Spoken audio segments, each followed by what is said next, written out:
Okay, we're started. All right. We're live. Welcome to the stream. It's Thursday night. I'm Kim of Kim Fixes Things.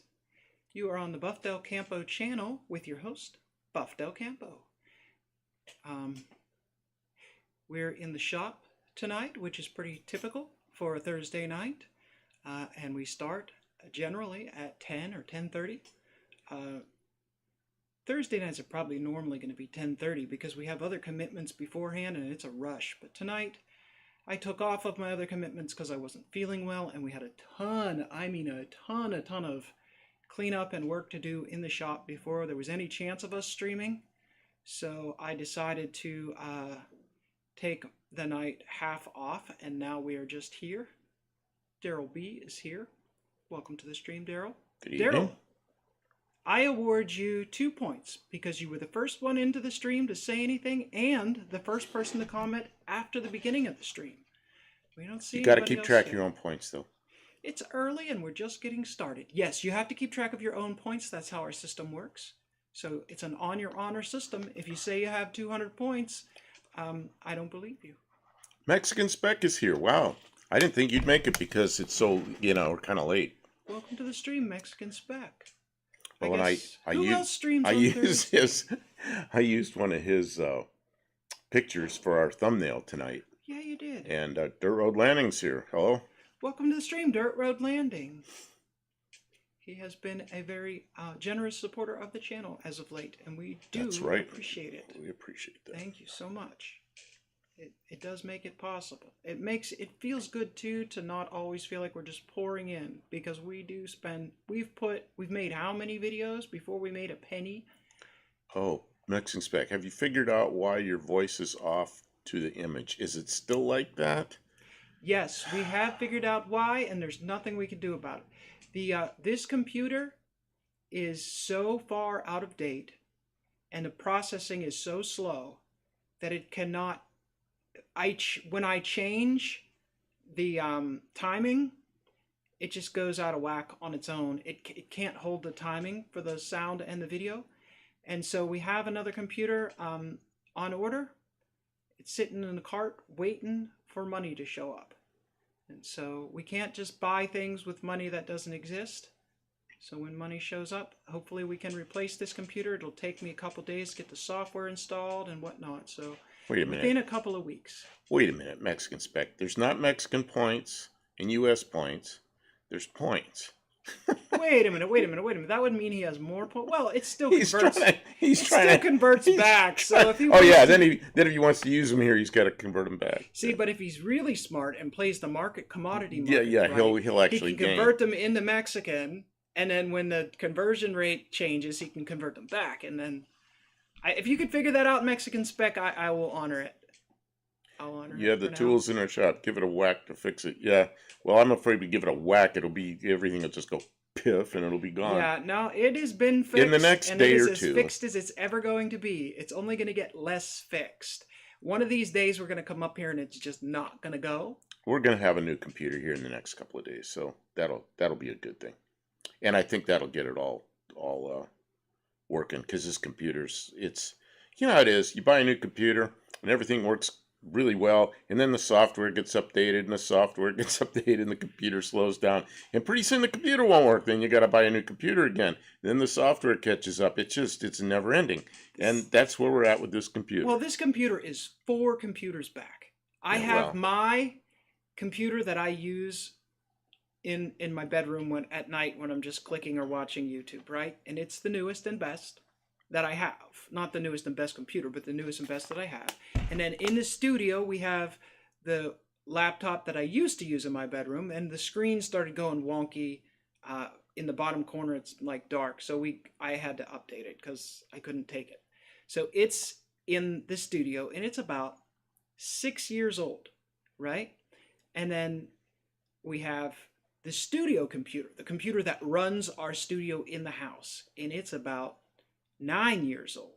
And then this computer here is the one that was from before that computer that's in the studio. So it is more than 9 years old. And some of the pieces are a little newer, but really, it's like a 12-year-old computer. And really? Yeah, and it works. the fact that it runs two screens and multiple monitors at a time is just amazing to me that it works at all.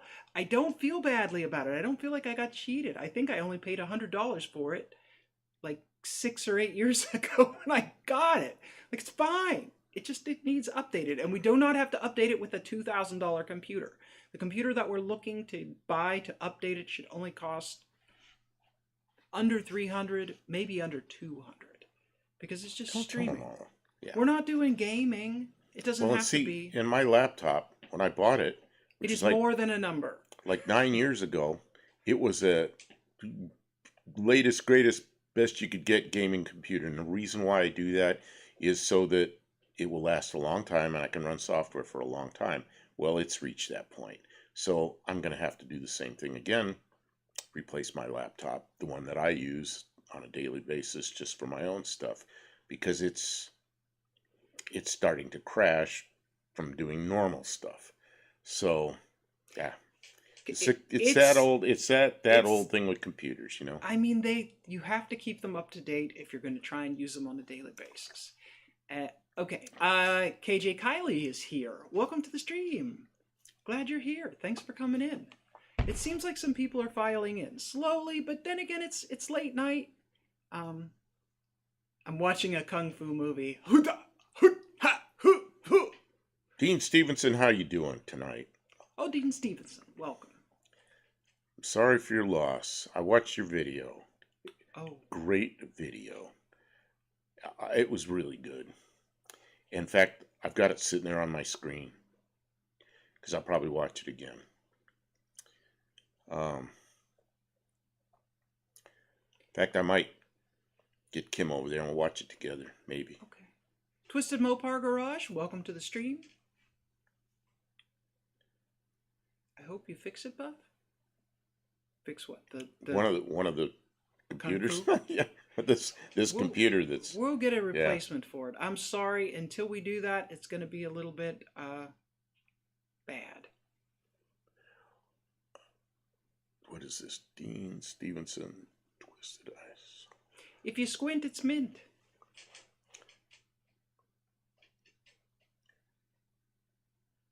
I apologize. No one said anything to me today. I did not see. I don't know what's going on, so I apologize for being uninformed. I don't know if he wants to talk about it. We'll watch the video. Okay, we'll watch the video later. Twisted Mopar is here. Man, a little kung Fooey.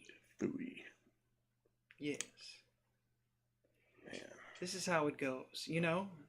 It's still pretty amazing that in Mexico, you can watch us work in our garage live. It doesn't cost you anything.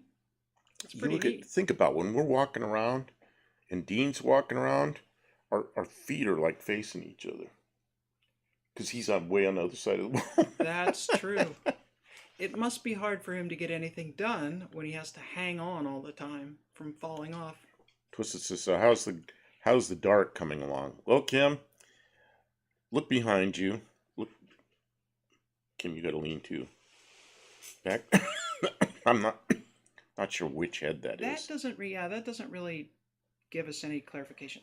What I'll do is the dart is moving slowly, but there's forward progression. I have been weak. Like that surgery, it knocked wow. That was really tough. I don't think I'm going to let them do that to me ever again. That's supposed to be something you go in for every 6 months. I don't think I can ever do that again. That was way, way too difficult. And I don't really feel better, you know? Like, I've recovered some from the surgery, but I don't feel better than I did before I had the procedure. So I don't know what's going on. I guess some people it doesn't work, or I don't know, but I feel kind of lousy.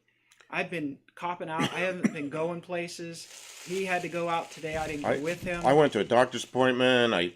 What else said you? Garbage? No, that was yesterday. I went to the grocery store. He's going to the grocery store twice without me. I know I went somewhere else. A grocery run. I came home and she's still sleeping. So it was like, and I said, "You okay?" And she goes, "Not really."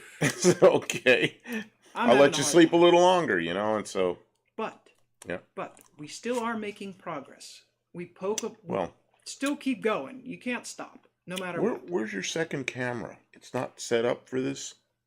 Well, no, but it doesn't take very long to set the second camera up. Because then you can go over there and show what you did. Yeah. What, 2 nights ago? Okay, we're missing people here. Buddy Carafano, good evening. Mike N, hello. Who else I missed? I don't like to miss people that come in here. So, yeah, I want them to see what you've been doing, because, we get on this night shift thing, and then I have to do things during the day, or she has to do things during the day, and we get on opposite shifts. So I was up all day for several days and sleeping at night. She was up here working. So then we bring the little radios up. I'll put this guy next to me in bed, and I'll go, hey, if you need me, call me, and she'll have a radio up here. So then she's up here working, and she got a lot done on the head. And I want everybody to see what she did, because it's pretty interesting stuff. But it wasn't on video. Well, she may have videoed it, but it wasn't on live video. I'm sure she videoed it. I did, and I'm going to be putting that video together. I didn't film a good intro or outro to it, so I need to do that. Dean says, Friday is awesomeness. My son is down from, is it Levin or Levin? In Wellington. Levin. I don't know. And he says, all of my kids are together for the first time in 4 years. That's pretty good. Awesome. Yeah. Yeah, that's good. My late father, Trevor, would be proud as punch.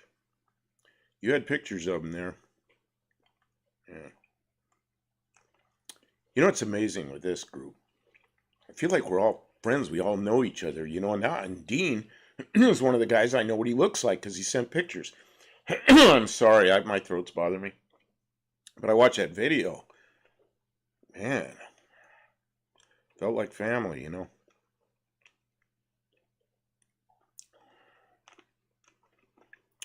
Dean, we have a nice tea planned together tonight. Yeah, it's already Saturday there. It's only an hour and 50 minutes from Saturday here. Twisted Mopar Garage says, I've been busy with tractor stuff. Been helping a high school friend who had a stroke, cleaning out one of his many garages. Haven't been able to work on my son's Dart right now. I'm sorry that your friend had a stroke. And cleaning out one of his many. Oh my God. I bet that he, more than anything, he appreciates having a friend be around while hopefully he's recovering some. Oh, that was a big lump. That was a big kaboom. That's what I heard earlier when you were doing something. Where were we? Was that at the house? Was that here? No, it was here. There was a kaboom outside while you were doing something. We'll see in a bit, Mexican Spec. He's taking a call. Okay. You were hammering or something, and there was a kaboom outside. Oh, and I think you missed the kaboom because you were hammering. You could feel it. It sounds like a truck hitting a speed bump at 60 miles an hour. A truck filled with, heavy stuff like that must like be it comfortable. Makes the ground rumble. I don't know. It might be explosions over at the military base. I have heard that but those are, man, when they're that far away and you hear them, that's a big. I don't know what that was. Yeah, it's more like hearing a dump truck go over a speed bump too fast. It did sound like a dump truck hitting a bump in the road. Twisted Mopar, retired but seemed to work harder now than before. Yeah, he collected Mopar parts over 35 years. Yeah, when I retired, I said, okay, I used to have an AK-47, but I sold it. I said I was going to take my AK-47 outside with all my clocks and shoot all the clocks because I'm so sick of having to be on time everywhere. But you know what happened? I still have to be on time everywhere. Busier than I've ever been. It's just different busy. Although I can kind of choose when I want to be busy. And that's why we're down here at night a lot of the time. Monitoring Rich's lives being 100% wrong.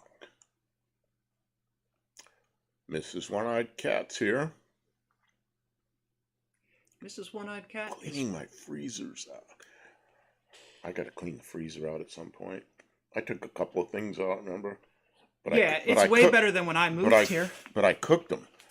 And I'm like cooking things that are like too old to eat, but they've been frozen, so I guess they're okay. Yeah. Here we go. Look, here's the Elgato. This is, in case you guys ever wondered what we're talking about when the camera 2, it has to process through this thing. It's called an Elgato. Elgato is the name brand, and this converts from HDMI to USB. So that we can send signal from the camera to the computer. So you're gonna set that up. I'm gonna set it up so I can show you. Good, yeah, because that'd be nice to see all that. This here is the cylinder head from our spare motor, and we're trying to tear it down into a core.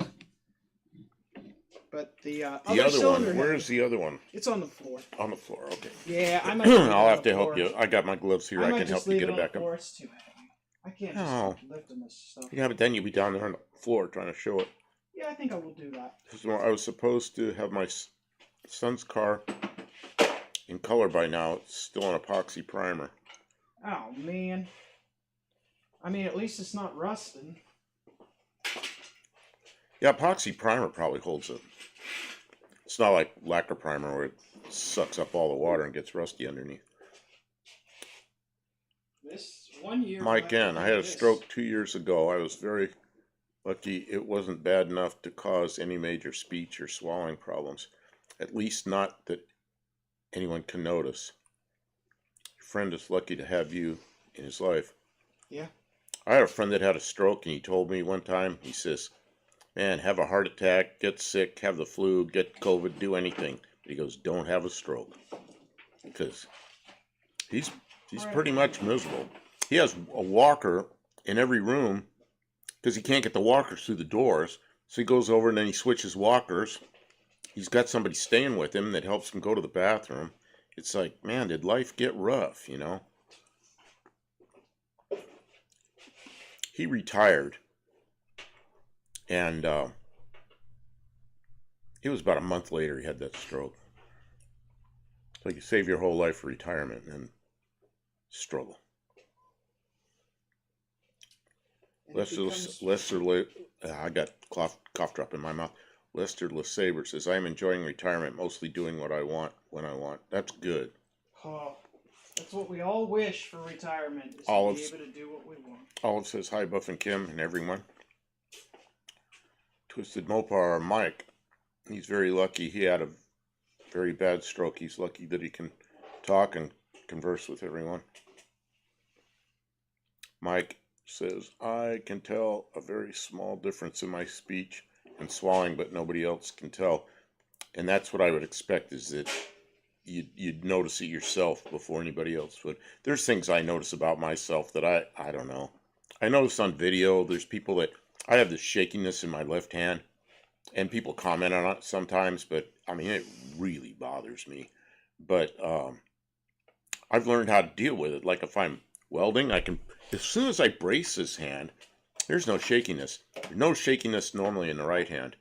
But once in a while, I'm moving something around, and somebody will notice it on the video and say something about it. And it's like, man. Some days we avoid doing things because he's too shaky, and he doesn't want to. Well, last night was really, some days are no problem. Some days it's worse. Last night it was worse. But we did, what, 4 shorts last night? Yeah. I got through it fine. Well, there was one we decided not to do because you just... Right, yeah. But I think I got through 4 of them by bracing my hand or if I hold 2 things like this hand isn't shaky. But if I try to hold this out here like this, you will see this moving. Drives me nuts, man. And I try to, I don't even want to tell the doctor.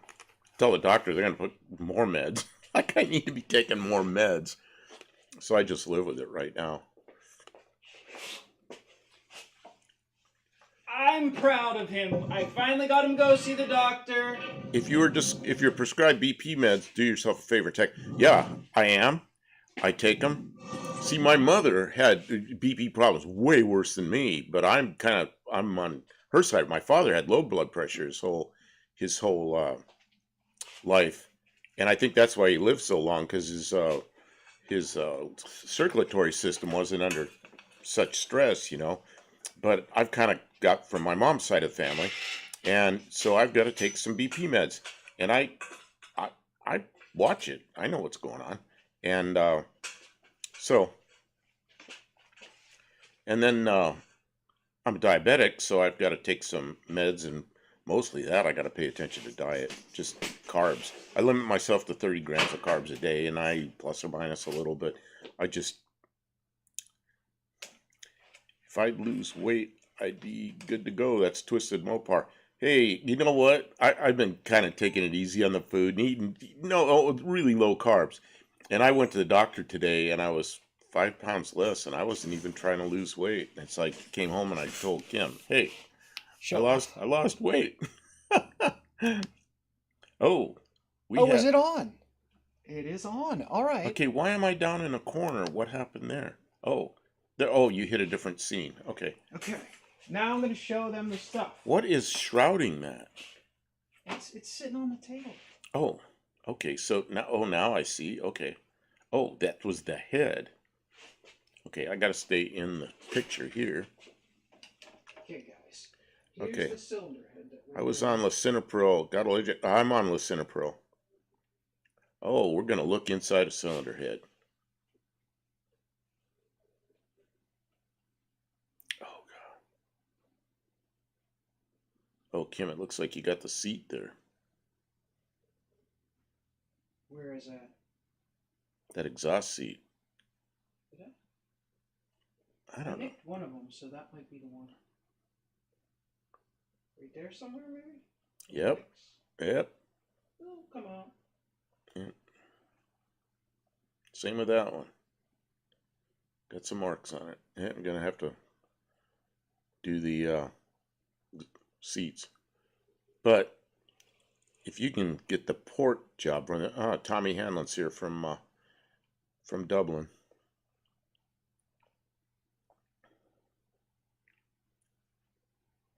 Wow, you got allergic to lisinopril. And then I'll show you guys what a regular cylinder head looks like. You can see the difference between these ports and this regular cylinder port. Because these are... Yeah, what's the deal? You had way down in there. You had. Oh yeah, there you go. You can see where it's unshrouded down in there. It's really hard to see in the camera, Kim, because when I was over there looking at it, I figured it all out and looking in the. I even know what to look at, and I can't really see right now. Okay, now I'm going to show you guys the unchanged cylinder head, so you can see the difference here. Let's see. Oh, if you have a hacky cough out nowhere, you have allergic. Yeah, you know why I'm taking cough drops all the time, and that's why. And it's just. I decided to live with it because of the other blood pressure meds I was on, where there were other trouble. So I just take cough drops, and there are no sugar, no carbs in them. Let's see here, Dr. Go. Dr. Go, have those heads been worked on? Yeah, Kim did a lot of porting work on those heads, but she doesn't have any light down in there, so you can't really see. Maybe you can set up that light. And Guns and Gears is here. How are you doing? How's your new shop?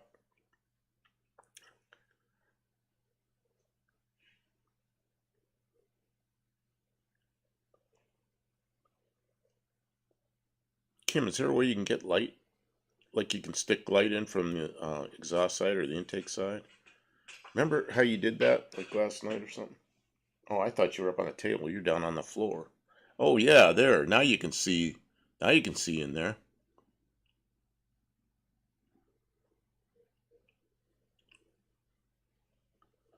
So what are you going to show how a regular one is?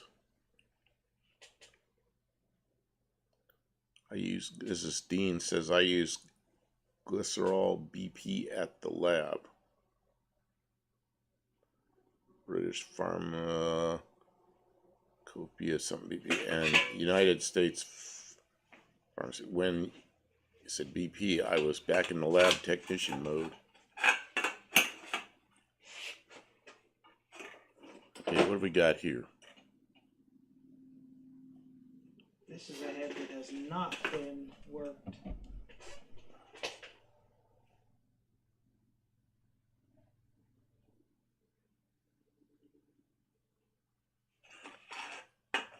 Well, it says I got a decent amount done today, but I may not last much longer. Migraine. Ugh.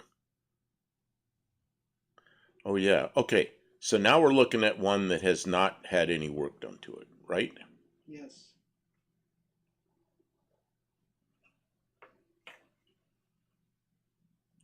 So you want to explain what's going on? So, because I can't. Dr. Go, my brother just loaned me his porting tools to use over winter. I have lots of example videos I need to watch and then practice first on some old cracked heads and get the feel for it. Yep. Okay, you can turn that off. I can turn it off. Yeah. We're done looking at that. How much do they want to see? They can't tell what's going on. I don't know. Yeah, can't it's see really what's happening. it's really hard to figure it out. CD cleaning fluid is really something else. That's poppers. Who's telling us the poppers? What? Dean Stevens, what? CD cleaning fluid? That's poppers. What are you talking about? It's drugs. Guys, don't be talking about drugs. Plus, they use that new gasoline stuff.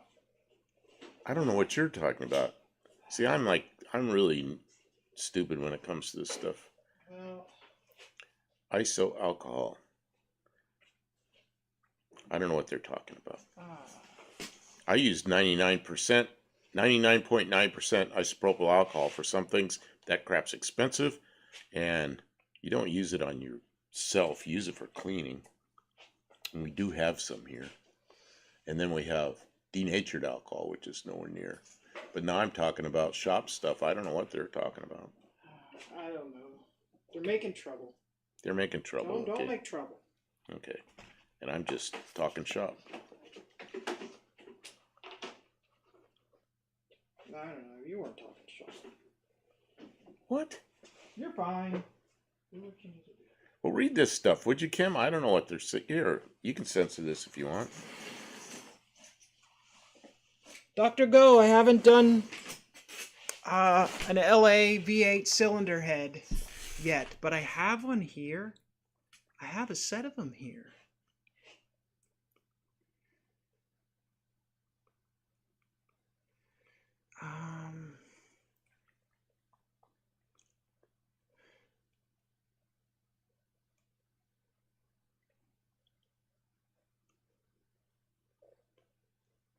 All right.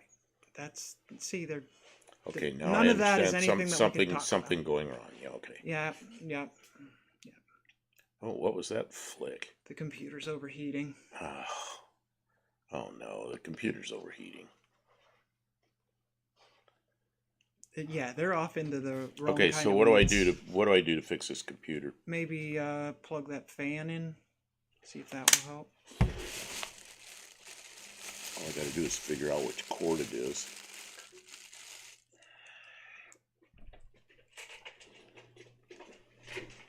I'm sure you guys talking about vague things in chat isn't really... Oh, Kim, it goes over to... It's hooked into something. It's hooked into a bucket. Somehow. So, Dr. Go, in regard to... iron heads, a good respirator is not necessarily required. Something to keep all that dust from getting into your lungs and into your sinuses is a good idea. You'll thank yourself for it, but it's not going to kill you. It's iron. If anything, it'll make you... Yeah, it won't kill you, but the really, really important... The vacuum is incredibly important because that's the only way you're going to keep your work remotely clean is with a vacuum. So you've got to have your vacuum set up while you're working. Make sure you have a good filter in your vacuum so it's not blowing that dust back into the air. And then you really, really need eye protection when porting. It is the most crucial. Like, goggles like this are not enough because dust will go in these holes.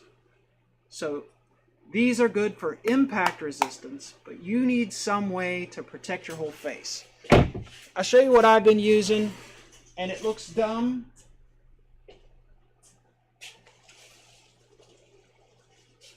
Okay, but you don't want any of this dust to get in your face. So I've got a piece of,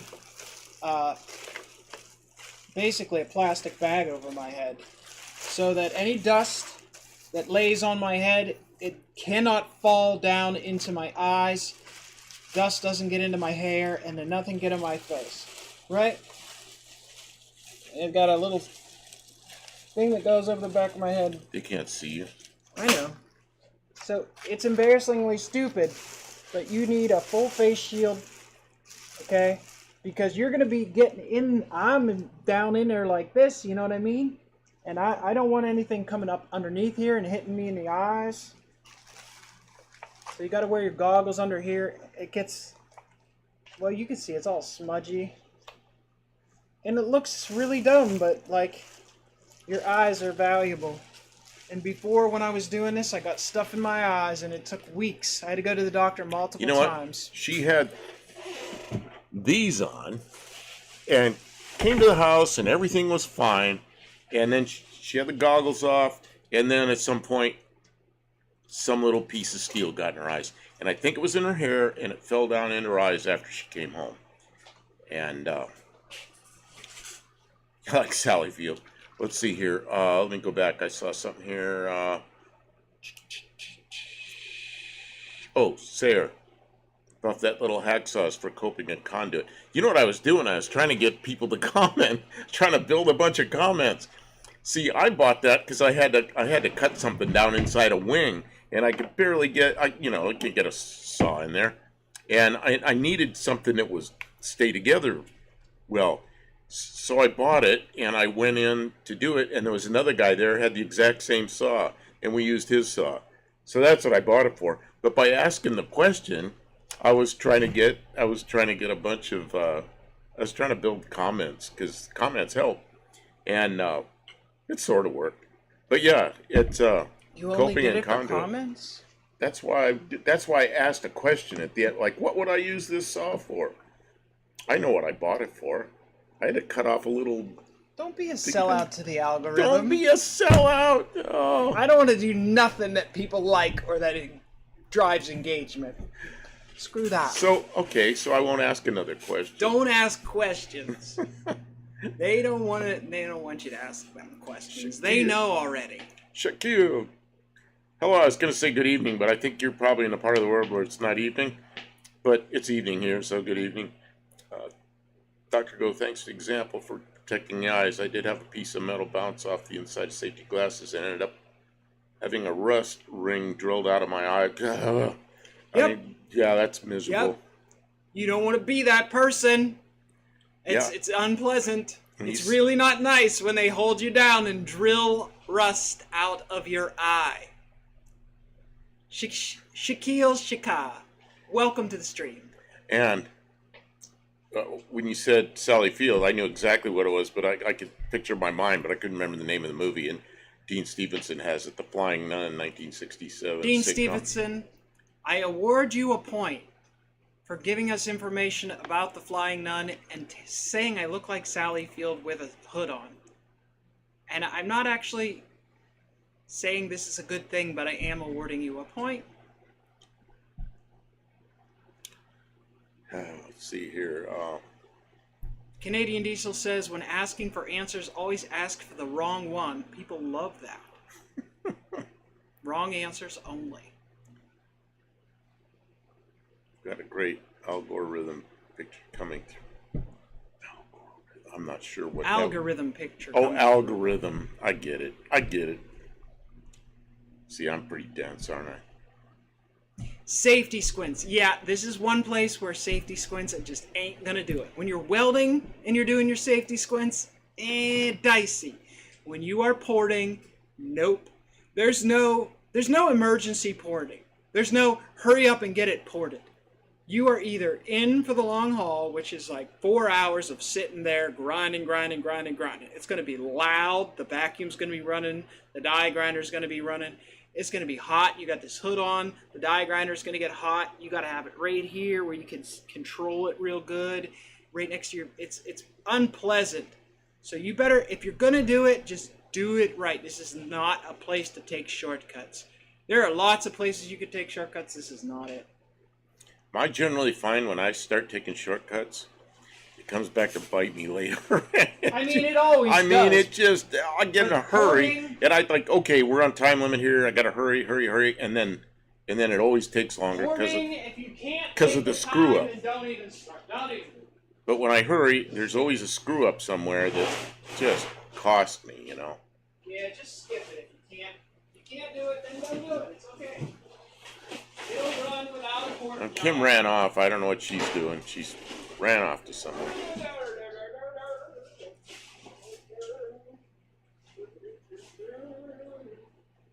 Kim, what you doing? I'm coming back. She thought of something. She thought of something. Ran off. Oh, another head. What's that head?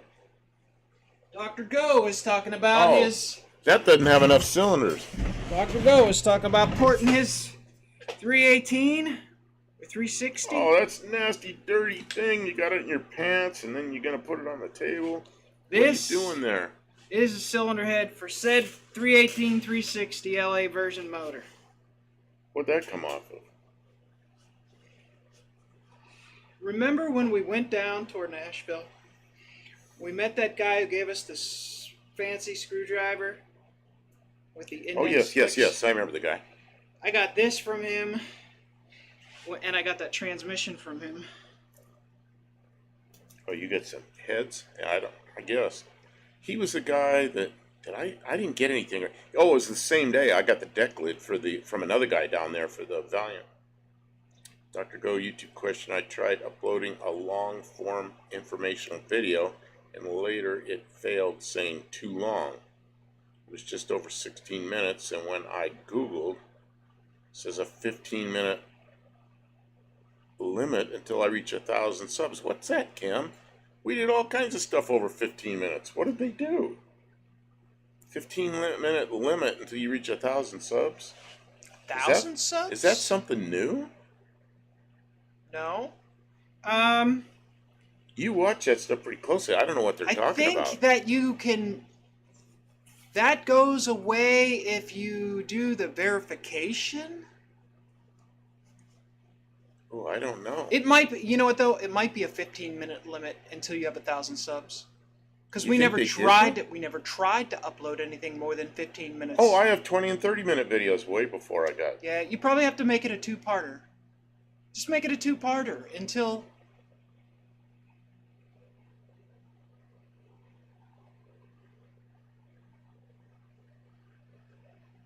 Make it a two-parter. This thing is heavy. I gotta get it out of my lap. Oh!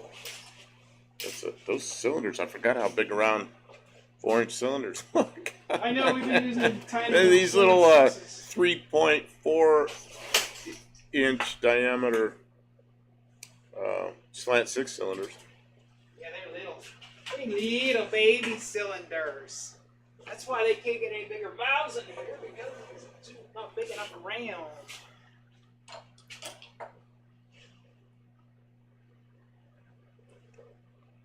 So Kim's still got a stud stuck in or a bolt that snapped off. So now it's a stud stuck in a head, and we got 2 of them out, which we videoed.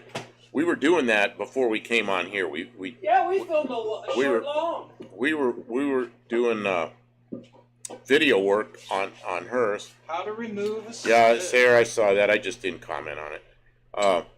Make a shelter. This is one-eyed cat. I'm making a shelter for a cat that's outside to keep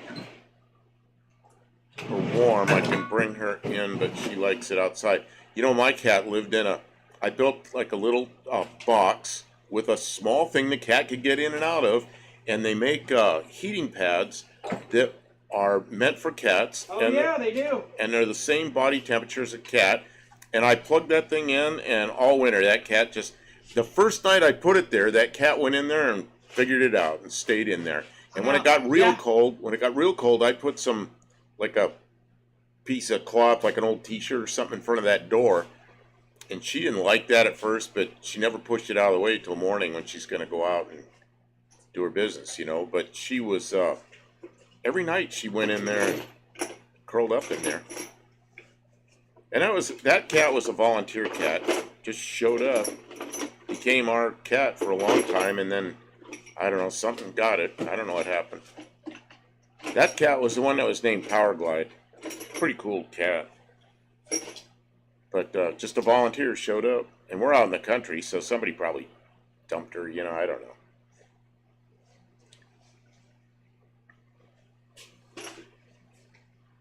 They need another form of ID. What is this? Oh, they need another form of ID. Something like that. I've lost something here.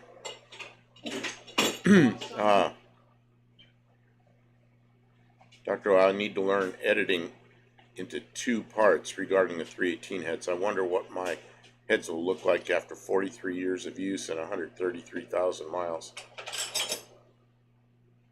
The Sayer, S-A-E-R, approved method. Like Sayer, you know. The YouTube metrics are a mystery. Yeah, they can be. And they change. You know, they came out with a 3-minute shorts. First day I tried to do it, it cut me off at a minute and 1 second. Just that's where the short stopped. And it was like a 2-minute and 45-second short. And they talked all about that, and then it didn't work. And within a day or two, they're making excuses why it didn't work, and they're going to roll it out slower. And, you know, there's some kind of software issue. It just didn't get done. So, oh, you're taking apart the, why are you taking apart a 360 head, Kim? For Dr. Go. You're taking it apart for Dr. Go. Well, he just was talking about it. I've never looked at one. I thought I'd look at one. See what the porting looks like for one. Olive says, gonna go rest eyes, maybe back later. Get some rest, Olive. Thanks for stopping in. Sarah says, easy cat shelter. Get a styrofoam cooler from Walmart and cut a door into it. It's only temp use. You know what I did for another cat was I took one of these, what do you call them, totes. Took the top off the tote, flipped the tote over. I cut a little door in it, flipped it over, and just screwed some drywall screws down into a piece of plywood. Then I could carry that piece of plywood around, put it on top of the table because a cat likes to be up high. And then I just put a couple of blankets. I put some moving blankets over it, and it was under roof, but it was outdoors. Cat loved it, but that one it was too small. It was a smaller cat. My second cat was bigger, so I built a wooden box that was actually much better insulated, and same heating pad.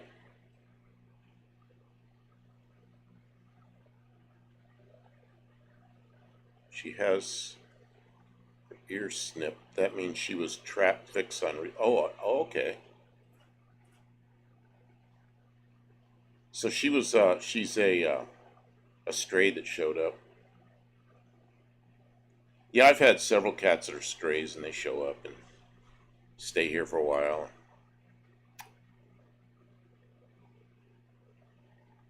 Let's see, when I was downloading shorts from Mount Cook, the YouTube administration locked down the activity. I had a 28-month wait to have extra downloads unless I supplied an alternative ID form. What the heck?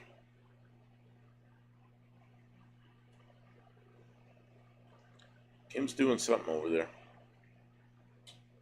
Okay, yes, she's a stray. Yeah, I've had stray cats come around.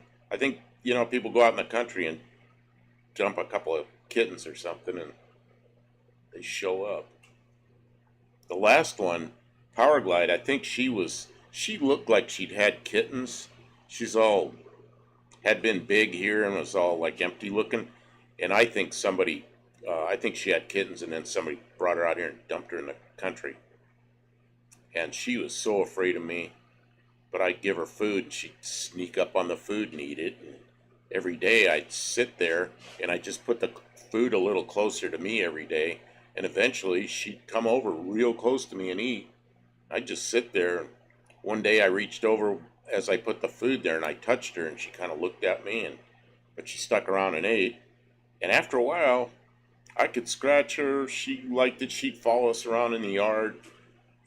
She got so she trusted us, but I don't know, one morning she disappeared. Don't know what happened to her. You know, you got all kinds of animals out here. Maybe something got her. I don't know. Dr. Go, I need to buy myself a valve compression tool. Should I get that big one that is a C-shaped with a quick lever compress? Seems better than those little ones requiring tightening with a wrench. Or you could do what Kim did and make one. Kim, did you do a video on that one? No, we did that on the live stream. What we did is she made one. C-clamp has this she made one thing. that's so slick. Well, yeah, but it takes two. Oh, do you have a welder? Dr. Go, do you have a MIG welder or something you can weld with? Well, Grounder? I ground faces on it so you can put a socket on it, and then we just put the zip. Well, where's that thing? Where's the thing? The you lever made? kind should work good, Dr. Go. Yeah, okay. That's a good start. That's what I used when I was young. I had one of those. I don't know what happened to it. Somebody borrowed it. I don't know. That's one thing when you have a lot of tools and you're the guy in the shop with a lot of tools, people borrow the stuff. And sometimes it doesn't come back. Yeah. I had one of those back in the 70s, the big lever ones. It sure looks like there's a lot of hoarding that could be done in this cylinder head. Where's that tool, Kim? This one? Yeah, it's stuck on the spring, huh? Dr. Go says he doesn't have a welder, so he couldn't make this thing anyway.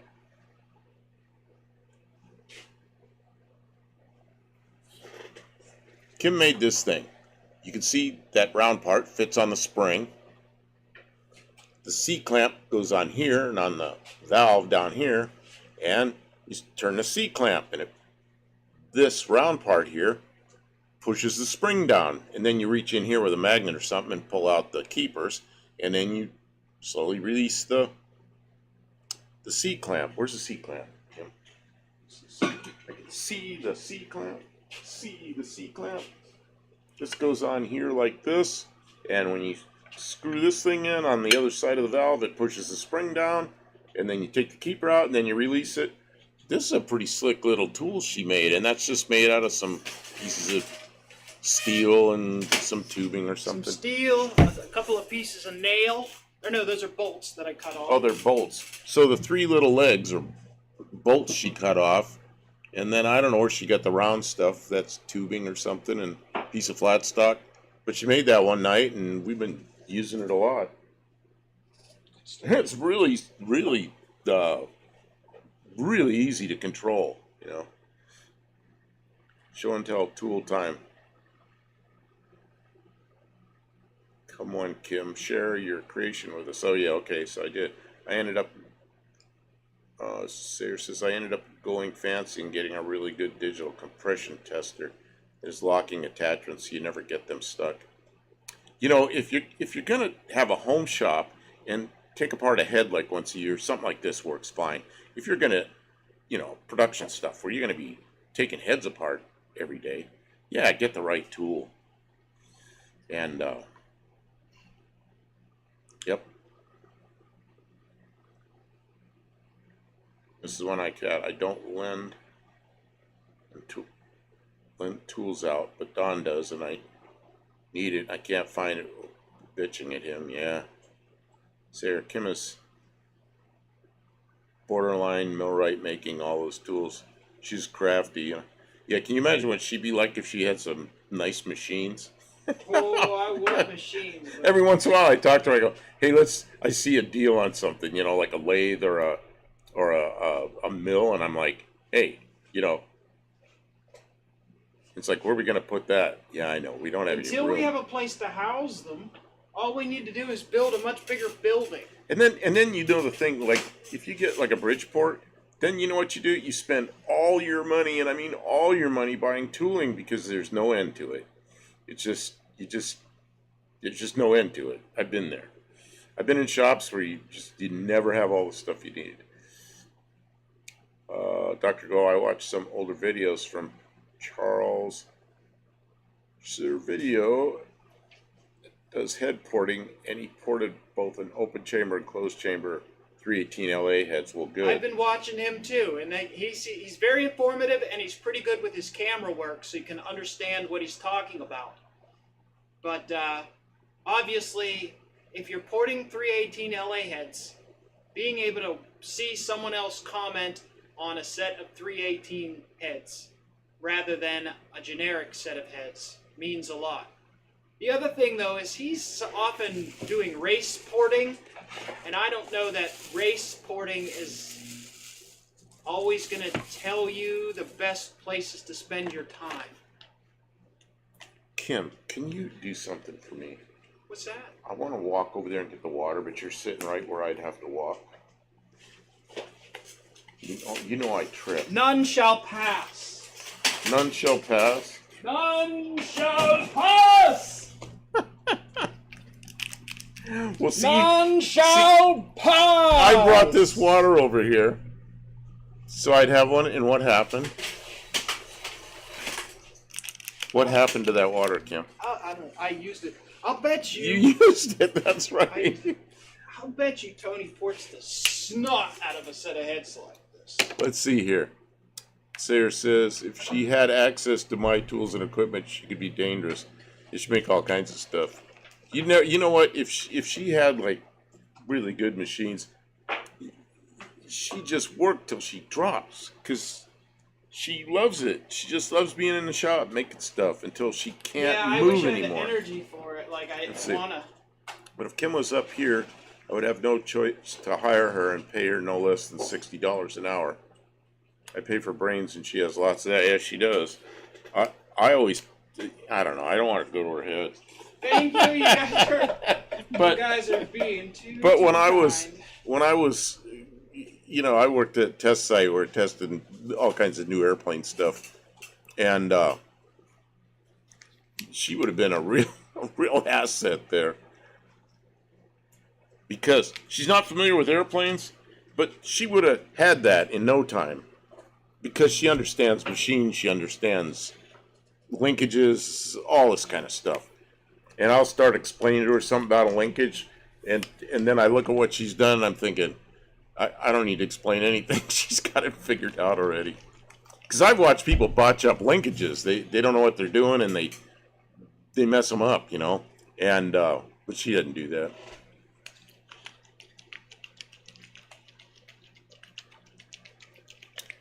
Dr. Go, he started with street porting on the 318, and then would go further one step at a time. Oh, that's I awesome. only need a tiny bit of porting. Well, and you know what Kim always says? She goes, start on one end, do a little, till you get down the other end of the head, and then do the same thing. Or if you've got two heads, do all eight cylinders, 16 ports, and then do it again. Because if you do everything to one end, by the time you get the other end, it won't match the first end. So don't blow your whole go a little at a time budget on one port, because then you'll regret it. You got to put a little bit into each port, a little bit into each seat, and then progressively do it better in steps, because otherwise you'll get overwhelmed. You'll make yourself 1,000 hours worth of porting for them to all match, and you don't want to do that. Sarah says, if I win the lotto tomorrow, I'll buy her a dual horizontal and vertical milling machine. Where are we going to put that? I don't know, but we'll find a space. Yeah, we'll find a space. We'll have to build a building. Shoot. I don't know. We'll have to buy property or something. Oh, man. Yeah, that's the one thing. Every shop I've ever had, there's a couple of shops I rented that were huge. I'm like, what am I going to do with all this space? And within a year, I'm saying, man, I'm out of space. Yeah. I don't have any more room. And it's always like that. Doesn't matter how big it is. It's always like that.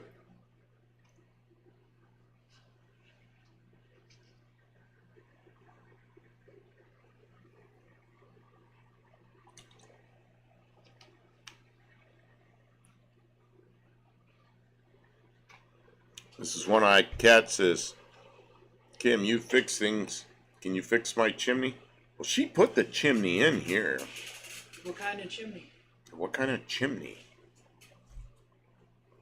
I have if I was closer. I have a fireplace in the house, and I'm afraid to use it because that fireplace was there for a long time. Inspection. Yeah, that fireplace was there for a long time, and I've never had a fire in it. So, and that's why, because I don't know what's in that chimney. Is what iCat says, but you can come to PA. Oh, she used to be in PA. She left PA. Nobody wants to go to PA in the winter or in the cold season. I've got that green truck. It's worth a bundle in PA because it's not all rusty. It's not all rusty. Dr. Go, great advice on doing small steps on all 8 and then check and clean up again so things look similar. I mostly need to get rid of sharp edges of the quench pads so I don't get hot spots and that detonate. Yeah, that's what Kim does. Mrs. One-Eyed Cat says it's clogged. It's clogged. She says clogged, but I think she means clogged. You want to get a bag of rocks?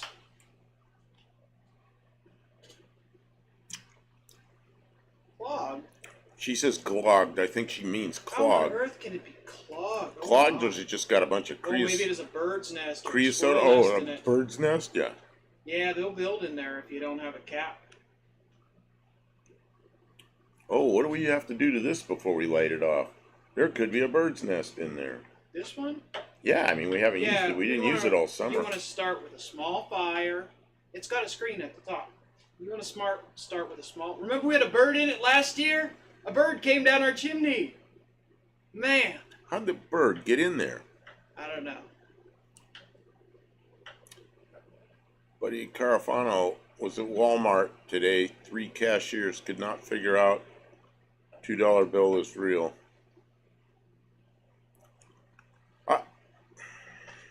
I'm amazed. Who's the guy? One of the guys is original Apple guys.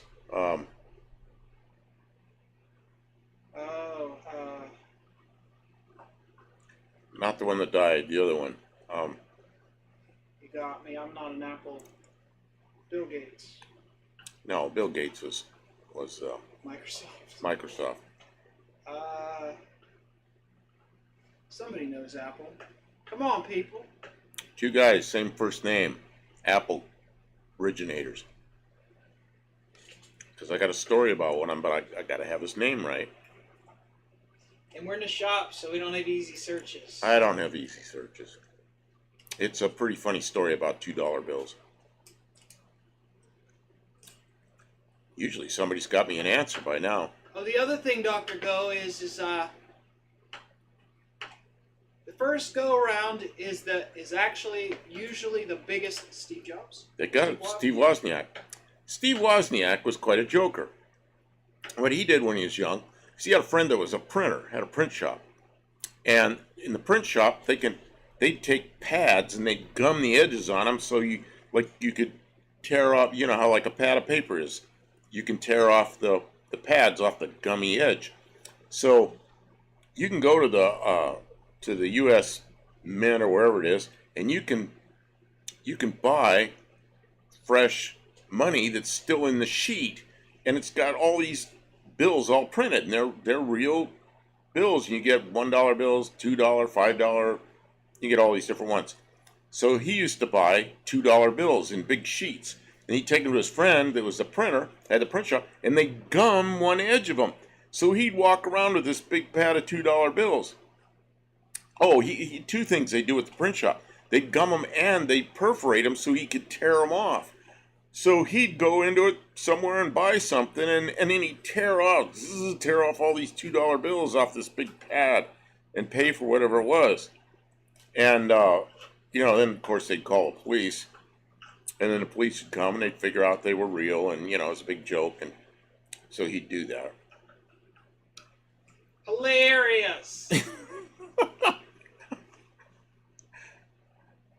I do that, except I don't want to deal with the police. Yeah, right? Like, what anybody wants to do is have the FBI investigate them some more.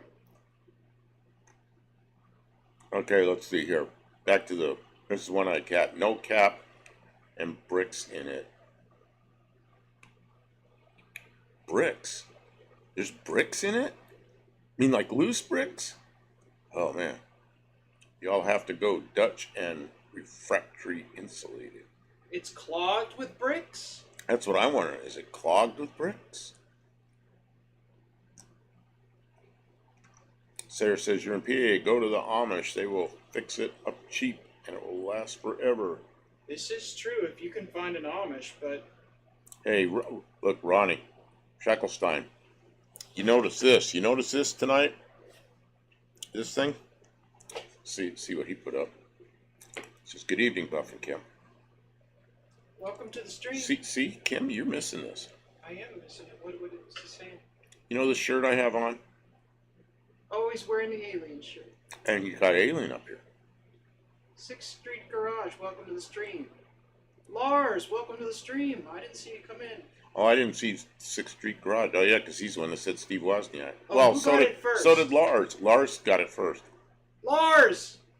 I'm giving you 5 points. Partially because you're here, but also because you got up from whatever you were doing and made a comment that was the correct answer. Okay, 5 points. Mrs. One-Eyed Cat says, yes, the bricks fell down in there. Oh. That means you need the top of your chimney repointed, huh? Dr. Ghost says, I'm glued to my screen waiting to hear Kim's advice, and that's Steve Wozniak. Oh, sorry about that, because we were talking about $2 bills. What else was I going to say about this bunch here? I don't know. Oh, Lars. See, yesterday, Lars has a job where he does deliveries. He's driving a Ford, what's your friend in Oregon have? What's she drive? A Transit. She drives a Transit Connect. He drives a Transit. Big one. The big one, yeah. But he does deliveries. So he's doing a live during his deliveries. And I'm looking, I go, he's in Clarksville. so I was riding around Clarksville with him. Wow. That's pretty funny. And he was going to deliveries and driving around, and there were some areas where it was really, like terrible. Other places were just clear as it gets. But, yeah, I rode around Clark, and then I had to get going. I had things to do. But I stuck with him for a little while.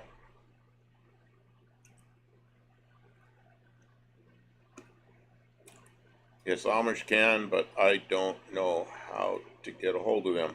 Yeah, they probably don't have a phone. Yeah, I don't know. Man, I had a guy I worked for hired Amish for a lot of things. I don't know how he got a hold of him. He knew him. I don't know. He lived in a town where a lot of Amish in that town, so he probably just knew him, talked to him. There weren't so many Amish out where we were, but they come out there and work. And that was in Ohio. That was in northeast Ohio. But I know they're in PA as well. My Snap-on, this Sarah says, my Snap-on 14.4, 3/8 impact. Oh, 14.4, 3/8 impact went up in smoke today. I'm heartbroken. I love that thing for transmission work. Wonder how much they're going to hit me to repair it.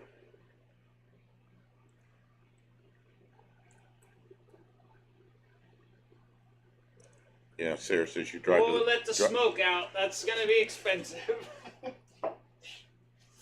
We're working at a hangar out test site, and it was some airplane that's, I don't know. I didn't remember which airplane it was. And we had there's like electronic box out of it that was giving us all kinds of trouble. They had it sitting on the bench, and we're bench testing this thing. And somebody's over there working on it. They go, well, it's working. Now it's working. They didn't know why. The boss comes out. He goes, well, what's going on? It's working. Well, why is it working? What happened? Why did it quit working and now it's working? You don't want to put that in an airplane? And I said, I don't know. I said, there was all this smoke in the hangar. And it just started to gather, and it went over near that box, and it went inside, and it started working. Nobody thought that was funny. Probably did not think it was funny.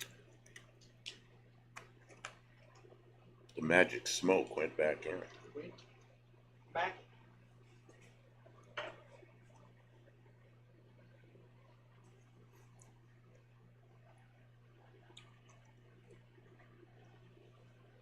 So, what were you talking about? Dr. Go's still waiting for your answer. Is he really? Yeah, he says, I'm glued to my screen waiting to hear Kim's advice. And Steve Wozniak interrupted it all. I thought I gave the advice. I don't know. I mean, she thought she was done with the advice. I'm sorry. Tim's here. Finally made it. Was busy with honeydews. Ah. The list. You'd have some kind of apparatus with a screen out in front of you like this and like a keyboard and then you can do the honeydews while you look at the screen. Sarah says, well, if you worked for Boeing, I think that's Boeing, I would have taped it up and sent it.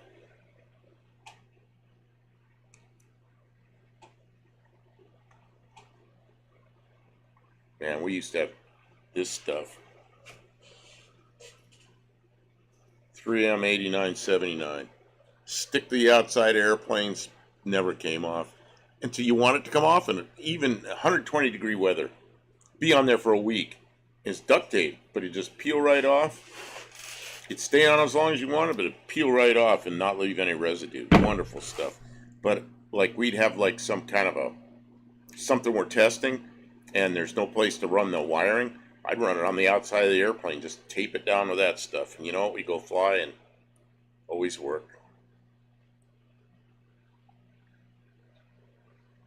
As long as it wasn't like big wire bundles, but I mean like a couple of wires or 2 or 3 wires or tape.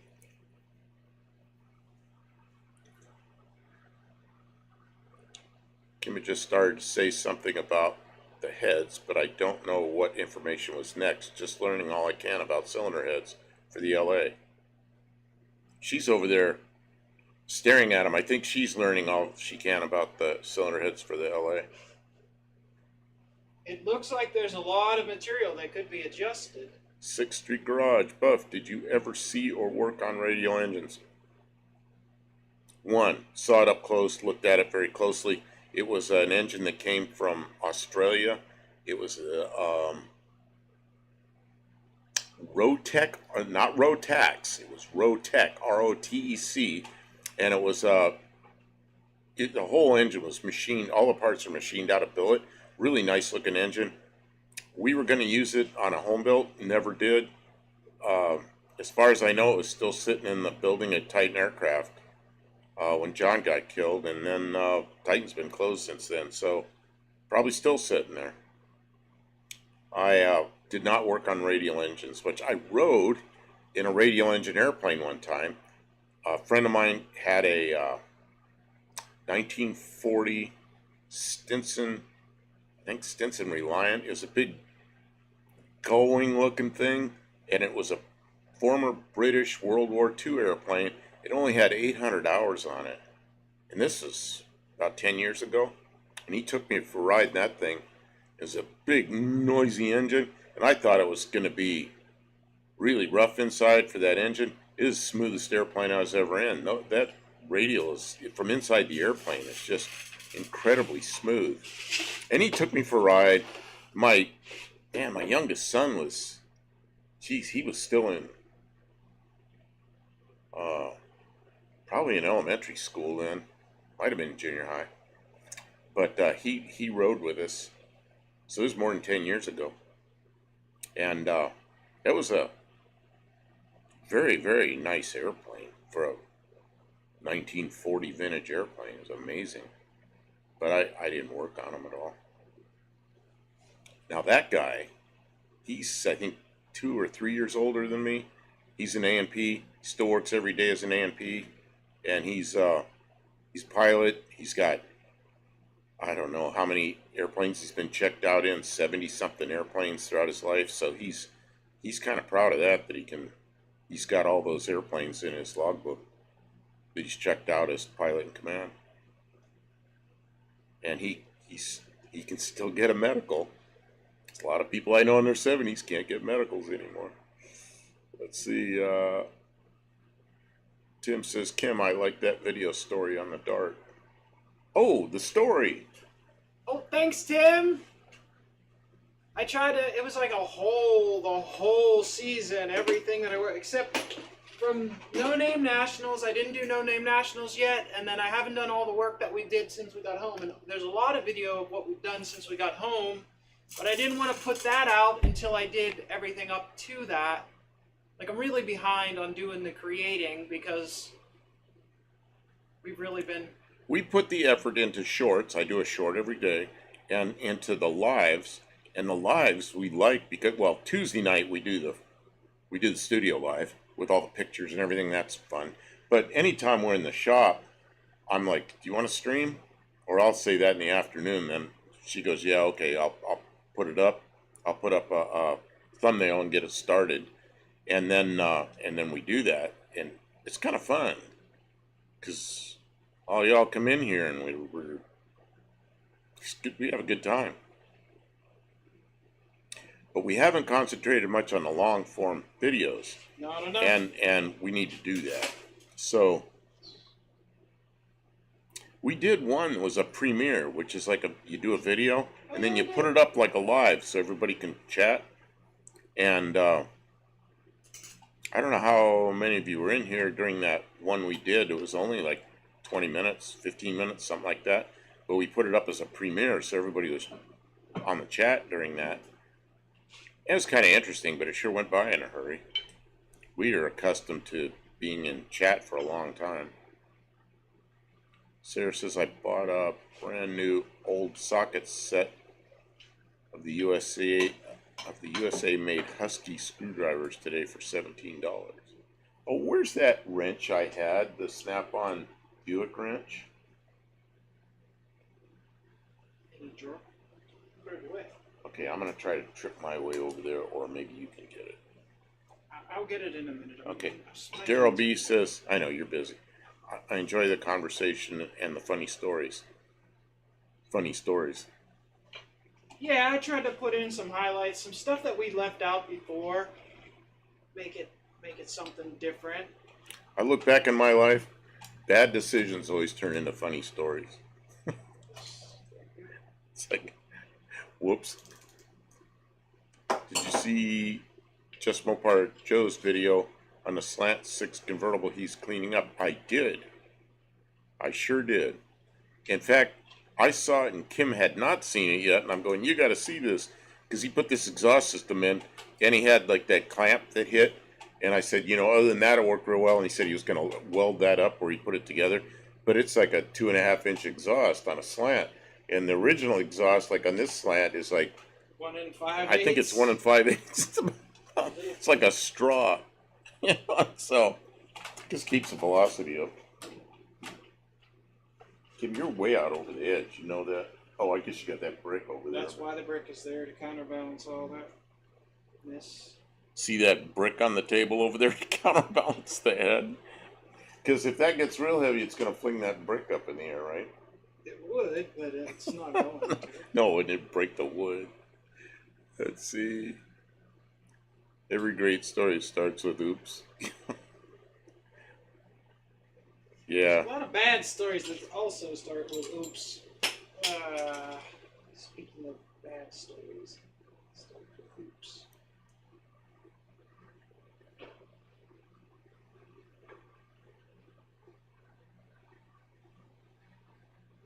If you live through things, sometimes they can be funny stories if enough years pass. That's right. That's right, yes. I've started off many stories going, man, this wasn't funny when it happened. But now I can laugh at myself because it's like, this wasn't smart, but I did it anyway, and then it bit me.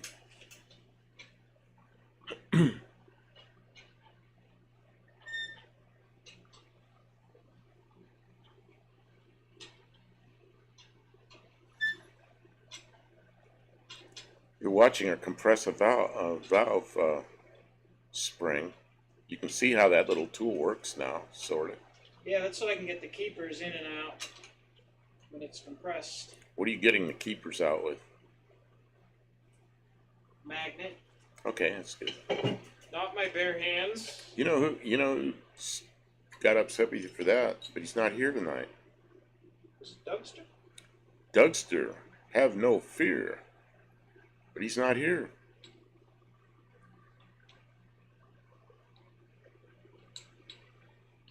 I think that, I was just going to say that, I spoke too soon.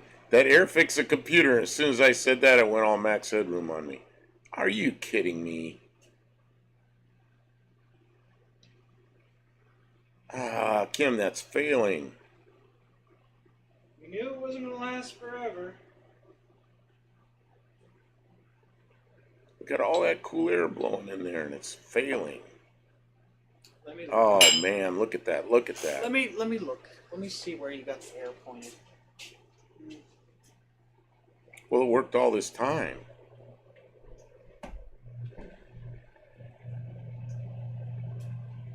Changing the position of the airflow.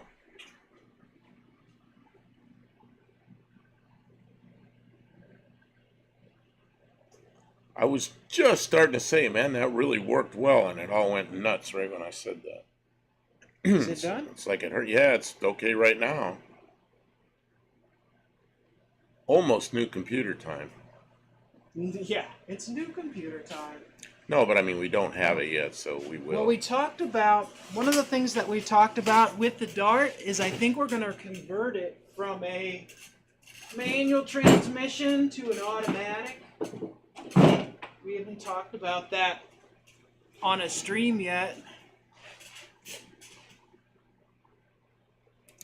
Well, Kim's got automatics around here. I've got an automatic for the Slant 6 that came from a driving car that had a messed up motor. And so I believe the transmission to be good. It's got a rebuild tag on it. It's clean. It's not even dirty yet. So it's probably okay. And so the flywheel needs surface. The clutch plate we have needs surface. We have the clutch pressure disc we have needs surfaced. I have a new clutch disc.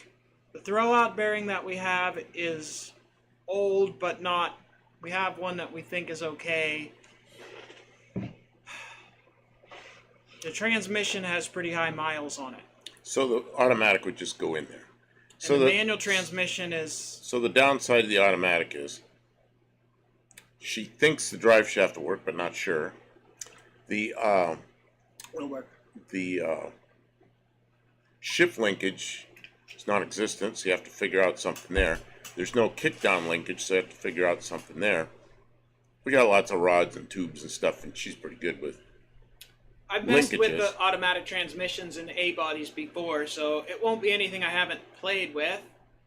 I think I can do it. It will make the car nicer to drive.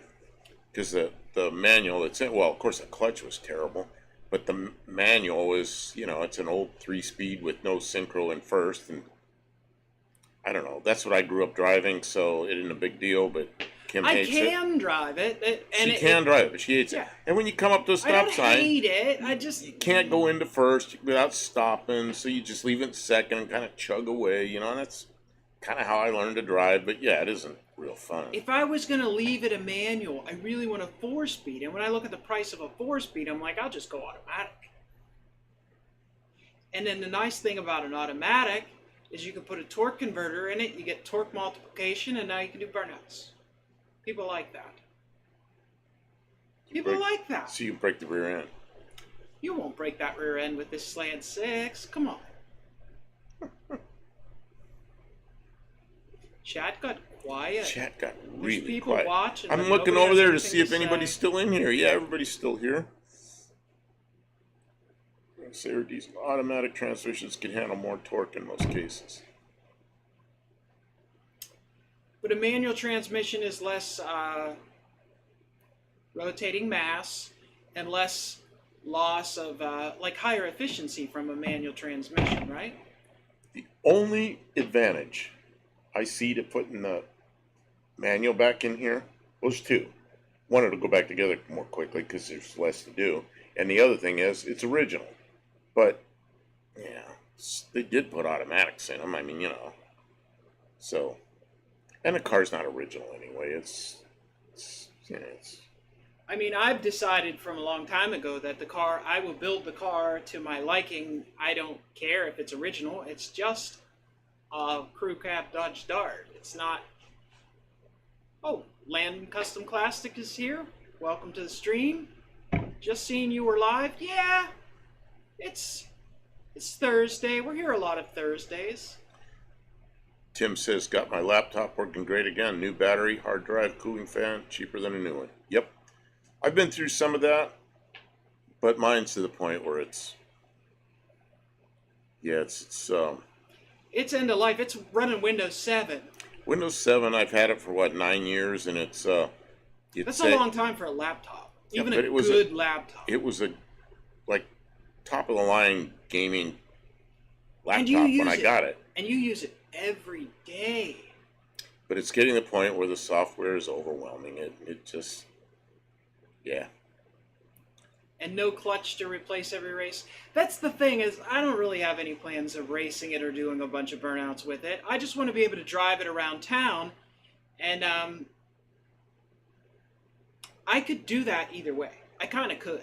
I've got the driving around thing with the stick back. I'm comfortable driving the car with the stick, but it is nice to have a free hand when you're driving an automatic.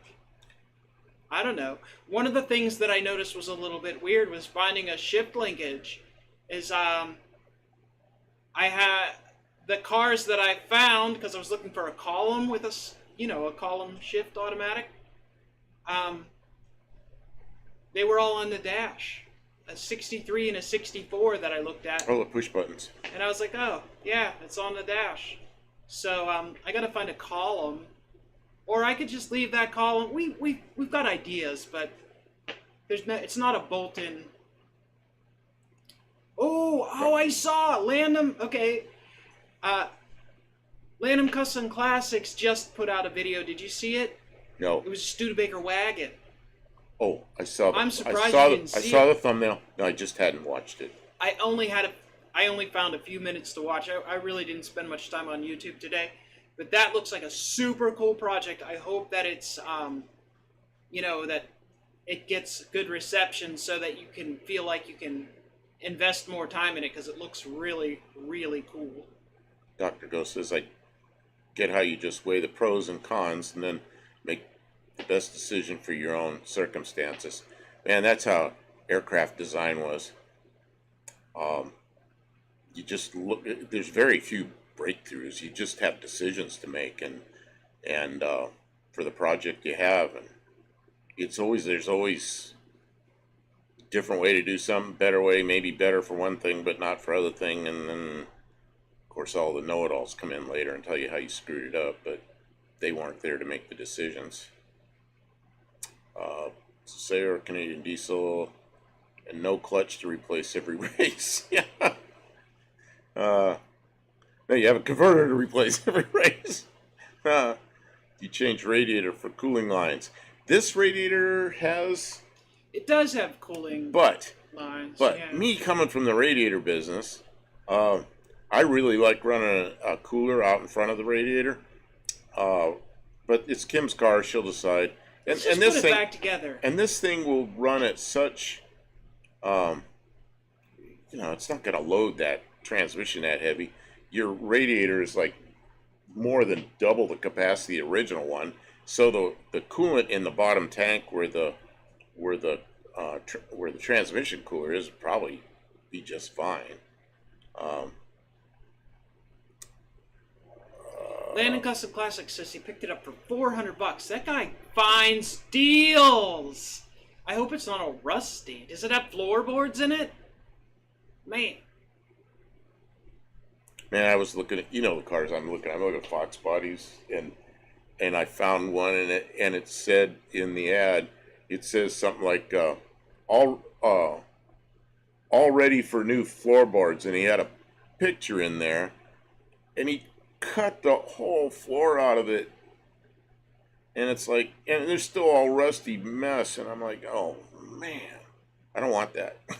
No, we don't need I don't that want trouble. that. I don't want that. Well, we already have rusty cars that need lots of work. and I wouldn't have cut one out and walked away from it. I would have been much more careful about basket case. about how I cut. And basket. let's see case. here. That's what happens.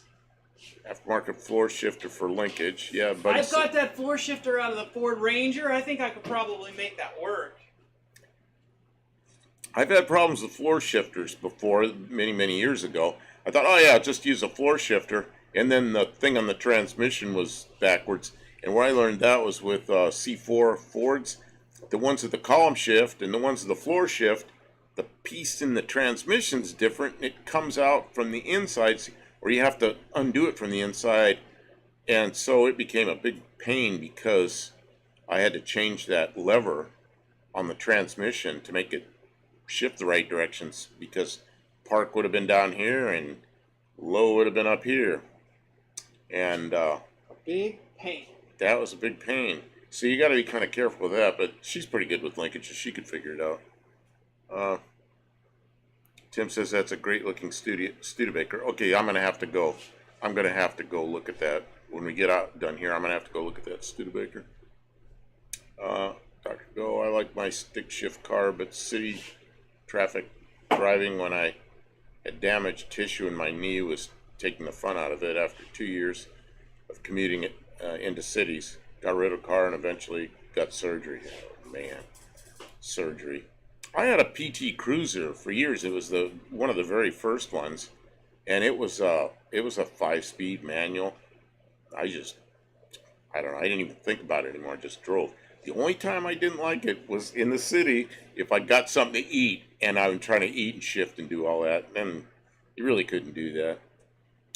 Like I should be eating while I'm driving. But I don't know. I kind of grew up with a lot of manual transmissions around. Lana says it has some floor rust, but floor rust mainly passenger front. What is this, KJ Kylie? What is this? Kim, help. KJ Kylie. It just said letters? Yeah. I don't know. It looks like maybe she hit enter after she'd been laying on the keyboard. I don't know if it's anything. I found that Lester says, I found that an engine can run slightly cooler when switching to external transmission cooler. Yes. Yeah. You know what? There's a story. Like, there's always stories. A friend of mine had his mother bought, I've told this in here before, but I don't know how many of you heard it.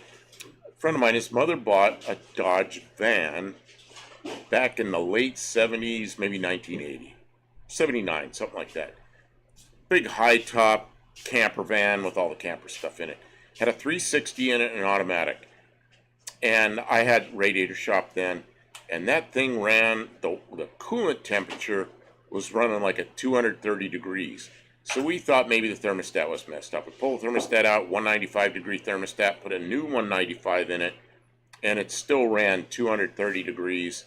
And we got one of those adapters that you put between the oil filter and the engine. You unscrew the oil filter, then you screw this adapter on. There's two AN fittings, and then you put the oil filter on. So it's a full flow. Two fittings like that can go to a cooler that's full flow. So we put an oil cooler in front of the radiator. And you know what? The coolant temperature came down to 195. The water temperature, coolant temperature, came down to thermostat temperature as soon as we put that oil cooler on there. I learned something that day. Dirt Road Landing, I'm back. Just finished watching Beetlejuice with the family. Man, I saw that. It was like years ago. That was a long time ago. Huh? They came out with There's a new Beetlejuice. Okay. So I didn't know that. I really wanted the Wagoneer. Sliding roof is so cool. Oh, is that what you got? Like a '60s Wagoneer with that you can. They used to advertise those things. People buy trees and stuff and put them in the back, so they get the trees in a pot and the trees sticking way out the top of the station wagon, and they drive off. KJ Kylie, oops. Oh, oops. Oh, that's what you're. Okay. This is one I got. I'm going to the computer shop tomorrow. Expanding. I think the battery is expanding. Ooh. 5-year warranty on it. An internal battery. Okay, so it's a 63 Lark Wagoneer. Oh, I know exactly what that looks like.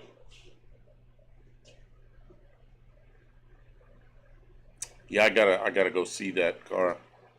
How does the sliding roof work?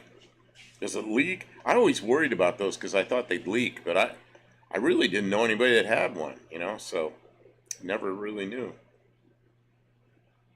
And it just slides. It's just manual, isn't it? It just slides in. It's not powered, I don't think. Maybe I'm wrong. I think it's just a manual slide in and out thing.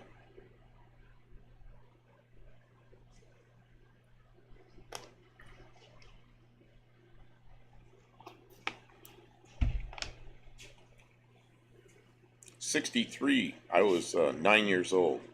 Really into cars. It slides. Need a new seal. Yeah, that about. Do you know about all the Studebaker parts available? There's two main places that have a lot of Studebaker parts that are new old stock. I can't think of the name of them off the top of my head, but they have a lot of seals and window stuff, and just incredible amount of parts that are new old stock. I saw old commercials where they show people picking up a refrigerator with that sliding roof. I have a Matchbox car like that with really. Yeah, you push it, it has a lock handle underneath, okay. Buddy Carfano, Chevy Envoy had same sliding roof. Really? Mrs. One Eye Cat, Kim looks like when I'm at work. What do I do now?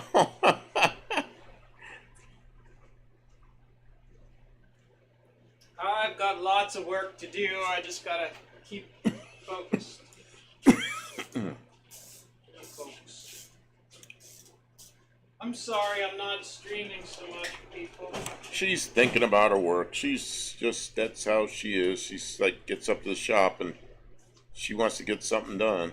Sometimes we get finished streaming and I'm like, okay, I'm ready to head to the house. She goes, no, we're going to start working. I'm like, I don't want to start working now. It's time to go home. It's 3 o'clock in the morning or something, She goes, yeah, you're right.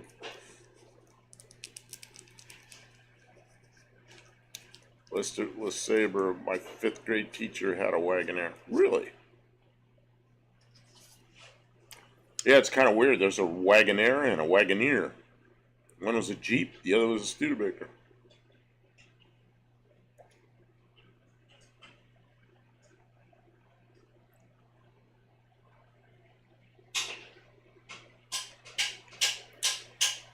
When I was that age, I didn't really like Studebakers very much. I knew what they all were, knew what year they were, knew the options, engines, all that kind of stuff. But you know what I liked? It was like '63 Ford with a 427 or a Chevy with a 409 or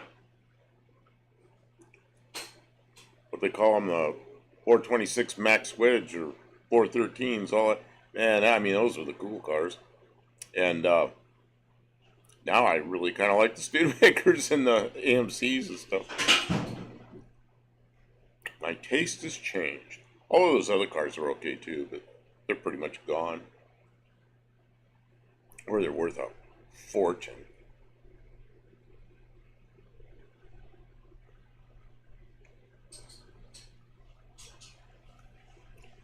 Kim, what are you doing? I was removing the transmission cross member from the transmission. Can you come over here and? Do you need a break? Yeah. Oh. Sarah says, "Well, I'm off. You have an awesome stream and night. You're all Thank awesome. you for being here. Thank you. We'll see you again soon. We'll be back Yeah, tomorrow, and you maybe know what, Sarah, Saturday. you have I can tell you have a lot of experience, and you add a lot to the stream. So I'm really happy you're here. Buddy Carfano, Bullet Nose is cool. Oh yeah, 50 and 51. Man, I love 50 and 51 Studebakers.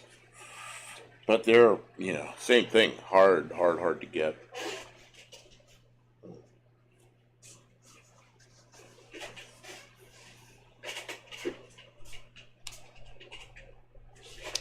If Miss One-Eyed Cat is still here, try doing a search on Google Maps for brick pointing. And see if you can find someone who does brick pointing. But a lot of times, right, they'll hire the Amish and then they'll charge you a premium. I don't know. It's difficult to find good people.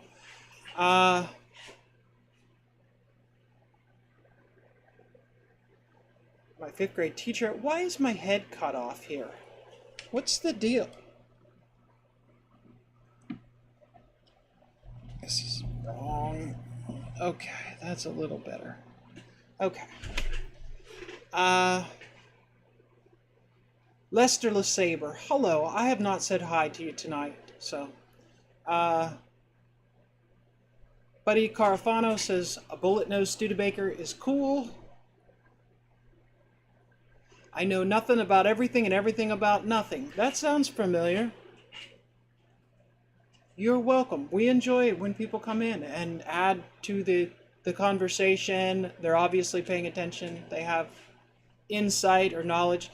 Barrow's Garage come in one night and helped us fix a Dodge Dakota. It was making a noise, and he was like, I know what that noise is. Check the timing belt. And we did check the timing belt, and sure enough, he was right, and we fixed it because he was here. Having good people around is magnificent. Dr. Go says, didn't Studebaker have a test track outside of South Bend, Indiana back in the day? He'll know when he comes back. He'll be back pretty quickly. Yeah.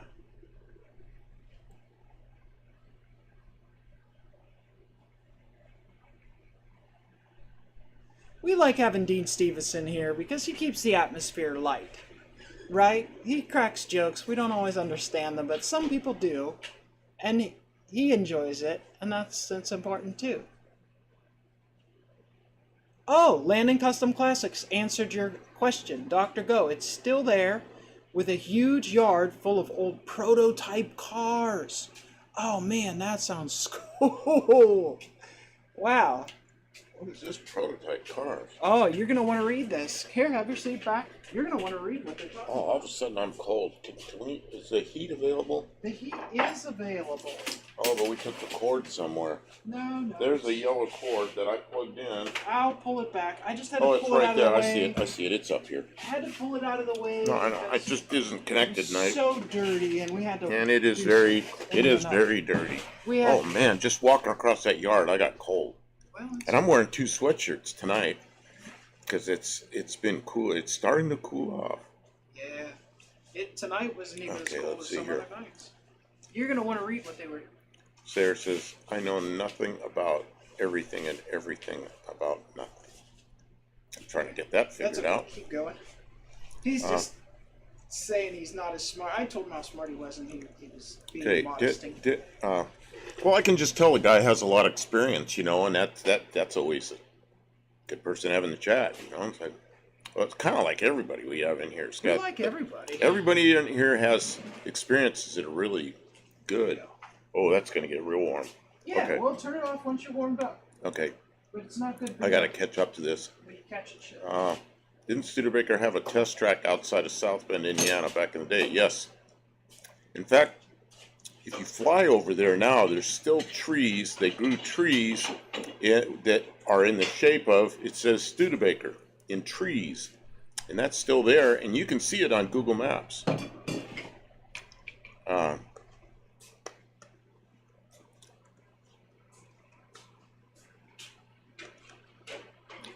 Dean Stevenson says here, Dean Stevenson, and you have a great night too. Dr. Go is still there with huge yard. Okay, that's what they were talking about there. I thought somebody else had a yard full of prototype cars. Tim says, when I was a kid, the guy across the street had a Studebaker Hawk with the fins. Still love that style. You know what? I'm looking for a car. I found one of those. It's the last year with the fins. It's a 61. It's pretty good shape, and it crossed my mind, but, I really want a Fox body. But that Studebaker Hawk was pretty interesting. My favorite Hawks really are my all-time favorite Hawk is really the Packard Hawk, which is the same body. It was 58. It was the last year for Packard. And I think those Packards are pretty nice. But my favorite Studebaker Hawks that say Studebaker on them are like 62, 3, 4. I think 64. There were like some very few made at the beginning of the year. Dr. Go says, I thought I used to drive by that place. And at one time, I think it was a Bendix test track for brake testing. Wasn't Bendix part of... See, Studebaker owned a bunch of companies. And when they didn't really go out of business. They just quit building cars. STP was part of Studebaker, and they owned property, and that company continued on for a long time. And then eventually... It was all bought up by other companies, but they didn't just close up. They just closed up the automotive part of it. Their foundry was what you said. Foundry was worn out, and they decided to just. The guy I met a guy in an airplane. We're traveling, and the guy sitting next to me ended up being his father was the last president of Studebaker, and we talked about a lot. He said I asked him why they quit building the Studebaker engine, and he goes the foundry was it was ancient, and they just wasn't good anymore, and they were buying engines from General Motors. But anyway, Kim, do you have Sheets and Wawa out there? We do not. Yeah, we do. Don't we have Sheets? No Sheets here. No Wawa here. Oh, okay. We are too far south for that. I thought we had Wawa. When we go places, we go to Maryland. They're all over the place. So, no, we don't. But you had them Pennsylvania, didn't you? There's no Wawa in Pennsylvania. Or there was no Wawa in Pennsylvania, but there was Sheets. Sheets started up that way. See, when I was in Northeast Ohio, there's Sheets, but no Wawa. I didn't see Wawa till I got into Southern Maryland. This one I had my furnace cleaned, and the red flag, maybe they red flag because of the chimney, and it's getting cold here. Oh, it's your furnace chimney. Oh, man. Well, at least they found it, because that can be really dangerous, so... Buddy Carfano, wouldn't mind owning a supercharged Avanti. Oh, yeah, those things were fast. And in Granatelli went 171 miles an hour in like a stock one or something out at Bonneville. I mean, back then, that was incredible. Yeah, Landon Custom Classes says the trees are so cool. So you know about that. Dr. Go, my woodshop teacher, drove an Avanti. When I was in 6th grade in South Dakota in 1965, I got my first pair of glasses, and my eye doctor had an Avanti. And I was a small town, I was walking up the street, and there he is out there wiping his Avanti down, and he goes, "Have a seat." I was 11 years old. I sat down in the driver's seat, just sitting there, wishing I could take it for a ride, It was almost new. It was just a beautiful car. And years later, I worked on those cars, rebuilt front ends on them in the front end shop, and they were, or wheel alignment shop, but rebuilt the front end, and they still had kingpins and trunnions and ancient-looking steering linkage, like 1930s Studebakers. But they work fine. I always liked the Hawks with the Mercedes-like grills. Yeah, Hawks. I always liked the Hawks. They were, they're pretty nice car. I got run over by one. So my Chevy engine came out of a 57 Studebaker Hawk. And I was underneath it and it got rolling and went up over me. Whoops. Almost got you. Tried, but That was my first ambulance ride. man. You saw me in my second ambulance ride. Yeah, you could have been worse. I've seen Well, the people- second one I got in the ambulance, you know. The first one they put me in the ambulance. Oh yeah, this is. Oh, you put this on low. That's why I'm not burning up. Oh yeah, this is nice. Okay, good. There you go.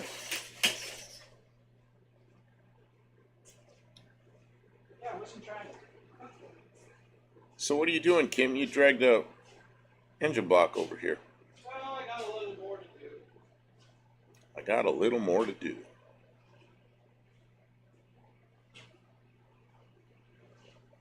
Okay, clean up. Yeah, no more ambulance rides. Yeah, oh yeah, you were there that day. Dr. Go came back up to the hospital where I was, and he and his wife hung out with us for a couple hours, and then they were on their way to Clarksville anyway. And they took a bunch of the stuff from my car to Clarksville.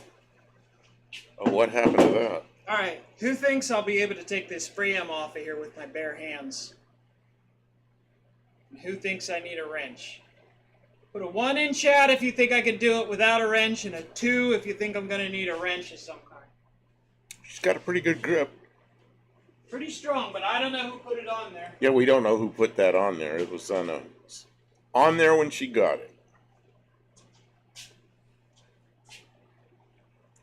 That was on an aircraft. They'd have little tabs with holes, and then you safety wire it on. Safety wire? Daryl B says 1. Lester LeSabre says bare hands 1. Buddy Carfano says 1. Dr. Go says 1. Buddy Carfano I also needed a said. wrench on the other engine. Buddy Carfano also says two strikes, one more, you're out. Yeah, I'm not going to think about that. You know, one time, every time I've had an ambulance ride, which has been twice now, it always worked out well. Ended up in the emergency room every time. You know, once they figure out that you're stable, you kind of ignore you while they're taking care of somebody else that isn't stable. But I've always felt like I at least got kind of a front row seat, at least right at the beginning. Oh yeah, when they bring you in the ambulance, they just charged you. And they for a ride. They keep take an eye care on of you. Yep. And this time was no exception.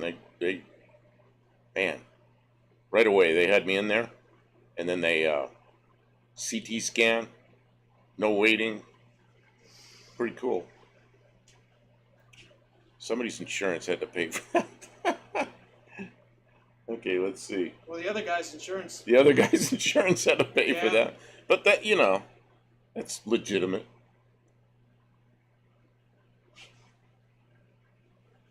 So, Kim, everybody's betting on bare hands. Everybody thinks I can get it with, but now it's a challenge. Now if I can't, they're gonna all say I'm ripped out. KJ Kiley says, how many Red Bulls first? Dr. Go says, no pressure on you. No pressure. All right, let's try it. Maybe it'll just come off. I don't know. You fall off. Maybe it'll just come off. I just want to catch the grease. Oh, Man, that thing sure got destroyed, didn't it? this one is a destroyed one. I grabbed it out from outside. That's why. Let's see. Oh yeah, you guys were right. Oh, man. She did it with her hands. Came right off. Whoop. Oh, it pretty much drained. Pretty much drained. pH 8A. PH8A. That's like the oil filter that fits almost everything that's Chrysler and Ford. Is it? Yeah. That's it. I always remember that. PH8A. But I don't like Frams, but that's the part number I always remember, you know. Nice. Daryl B., my third ambulance ride was for a heart attack. Oh, oh no. Buddy Carafano, ambulance, no big deal. I got to ride in a Lifestar helicopter. Oh man, I had a friend that just got a 2 helicopter rides because severe medical problems. But he's okay. Dr. Go says pH 43 for me. What is that, a short pH 8A?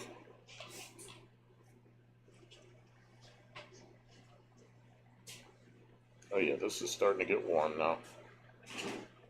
Move the heater back a little bit. But having a heater's nice.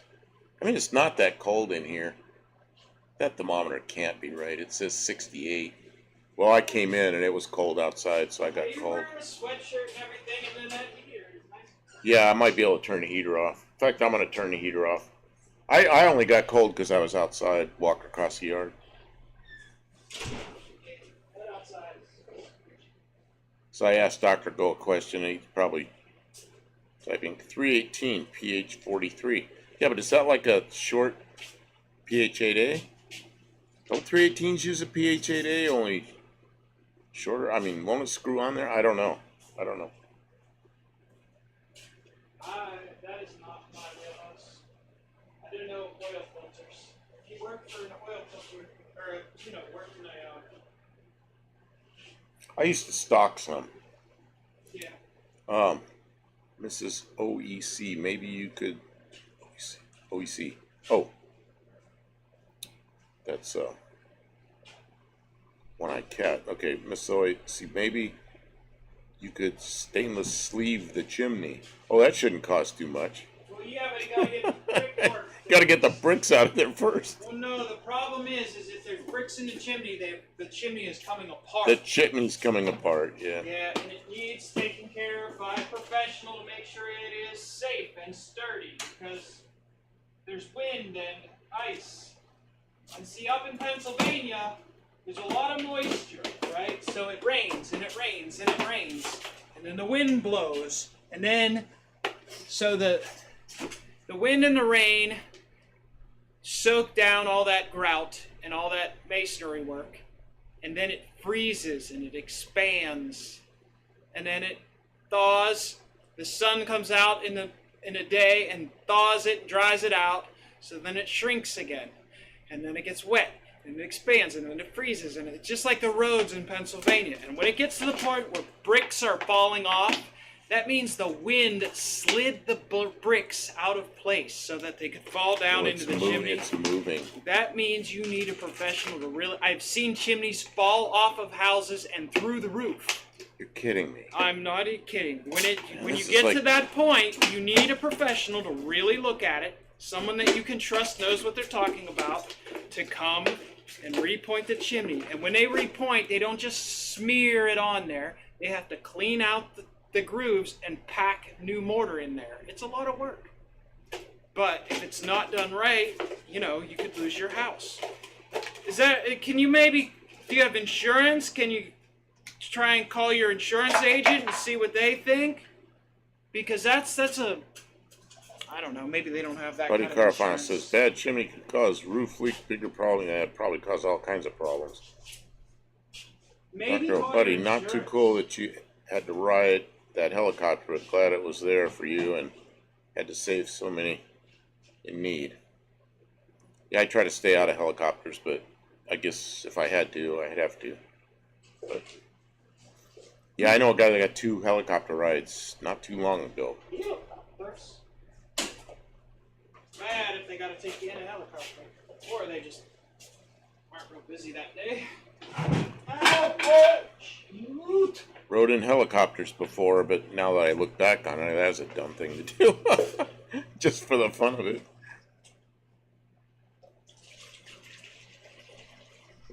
When I was young, I wanted to be a helicopter pilot. But when you're young, you just figure you're going to be the best. And Vietnam time, they needed helicopter pilots, and there I was volunteering. Except I volunteered to the wrong people. I went to the Air Force. Oh, I got to sneeze. I made it.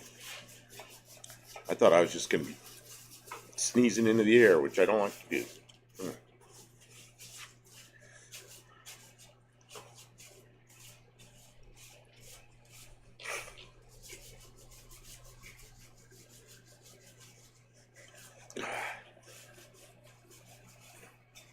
cleaning.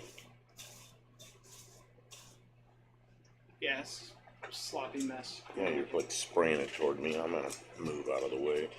Oh, I can move further away. Well, because when you go like this, the little bristles of the brush like fling the stuff. Let's those sabers. Sometimes it's better not to use insurance. They raise the rate or drop you. I know. Yeah, it depends how big the project is, yeah, and everything, and whether insurance is gonna cover it or not. Yeah.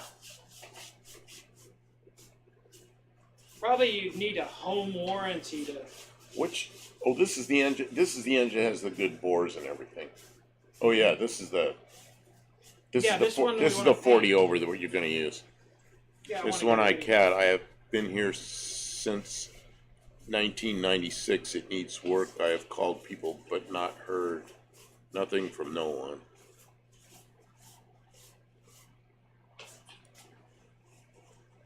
Nobody wants to work anymore.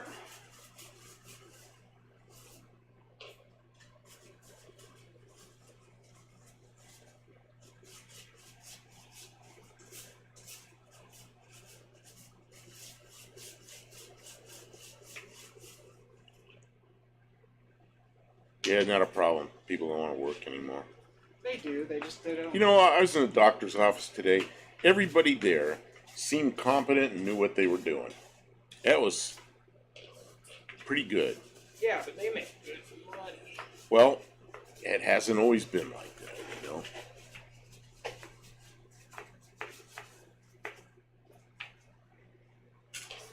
This is one I cat. I got insurance. Yeah, something. I think it's insurance. Dr. Go, I witnessed medics carrying a 5-gallon pail flight for life copter with an entire human leg in it. Oh with my the boots god. still on. They rushed the patient, saved the logger's life, but couldn't save the leg. I cut this thumb off when I was a kid. Cut it off like right about through here, through the nail.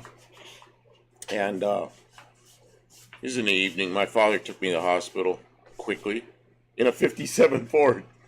I'd never seen him drive that fast. 35-mile-an-hour speed limit. He's going like 60 down that road. I'd never seen him do that before. Because he was like, he'd never go fast. But we got to the emergency room, and the doctor took the nail off the piece, and there was still like a little piece of skin holding it. So I was just hanging on to it. And they put 3 sutures in it. The doctor put 3 sutures in it, bandaged it all up, and says, I want to see you in 3 days. So 3 days later, I had an appointment, went in there, he pulled the sutures out. I was afraid it was going to come off, but it didn't. And I didn't have any feeling in it, in the tip. It was months, many months before I had any feeling in it, but the thumbnail grew out over it. And eventually I had feeling in it. Still got a thumb. But it was nice. It was a nice clean cut with a teenager, you know. I was probably 13 or 14 then, with a number 1 X-Acto blade. Working on model cars, got careless.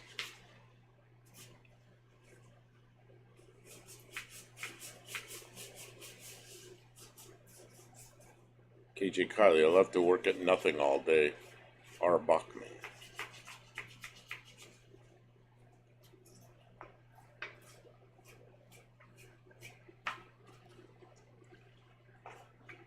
Do they know what color we're going to paint this motor?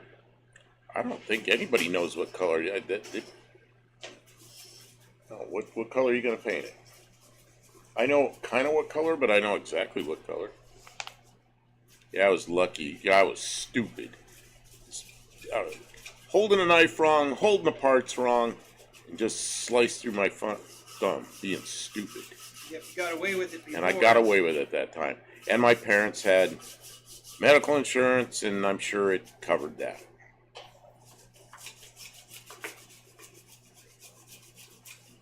I know when I was young they didn't have insurance, but medical didn't cost anywhere near what it does today. I remember my mother bitching like hell because the doctor came to the house, like they used to do, and my brother and I were both sick. This is probably about 1960-ish, 61 maybe. Doctor showed up in a Volkswagen Beetle, came in with a bag, looked at us, looked down our throats, did all this. He gave us, pull your pants down. He gave us a shot. Both of us gave us a shot in the butt. And I don't remember, we had flu or something. Bad cold, chest cold, I don't know. Wrote a prescription that we had to go get the next day, but he gave us a shot in the butt, and he left. And my mother was like freaked out because it was $8. $8, he charged us $8. I look back on it and I go, $4 a piece. I mean, you look at the consumer price index from then till now, that'd be like about $50. To have a doctor come to your house and treat two people, give them each a shot. Come to your house. I mean, it wasn't that. Medical got way crazy expensive. Buddy Carfano says orange. Kim, that's an answer to your question. Yeah, you're right. She says you're right. You get 2 points. 2 You points. were right before I even got to. I'm looking, and he probably can see that can of orange paint back there. Well, then behind he's you. on the ball, and that's important too. Nah, you can't tell what that is. That logger got a prosthetic leg and went back to logging. Went home to wife and 2 teenagers, so I'm grateful the helicopter medic saved me. Yeah. That's not a safe job. I mean, at least once a year, medical helicopter eats it somewhere. I got a friend that flies life flight in Louisiana.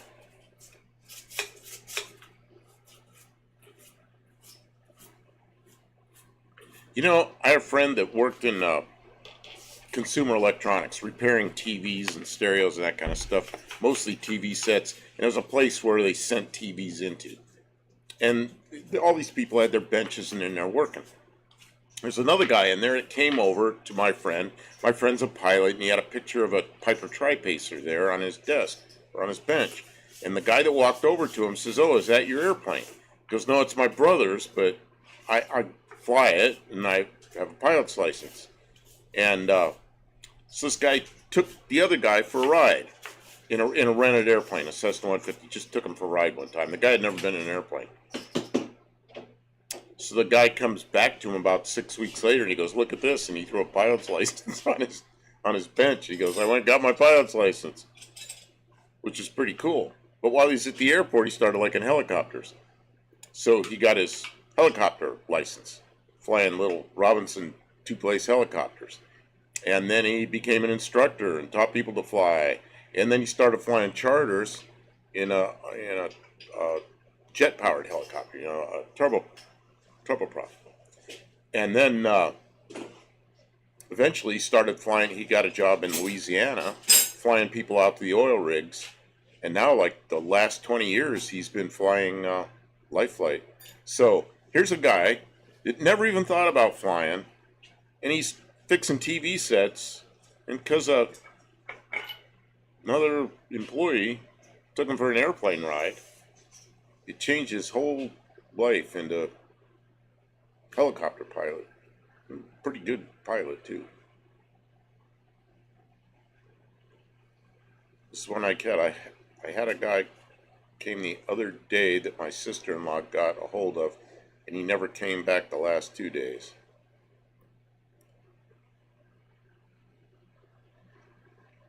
Buddy Carfon says, "Figured orange have to be V8 for blue to be an option." That's that Chrysler blue, or is that just some other blue, or we don't really know? This engine? Yeah, that's a rebuilt That engine. really looks like the Chrysler blue. Well, she got that Hemi orange color, which everybody seems to like. I already got 2 cans of it, so I'm going to use it.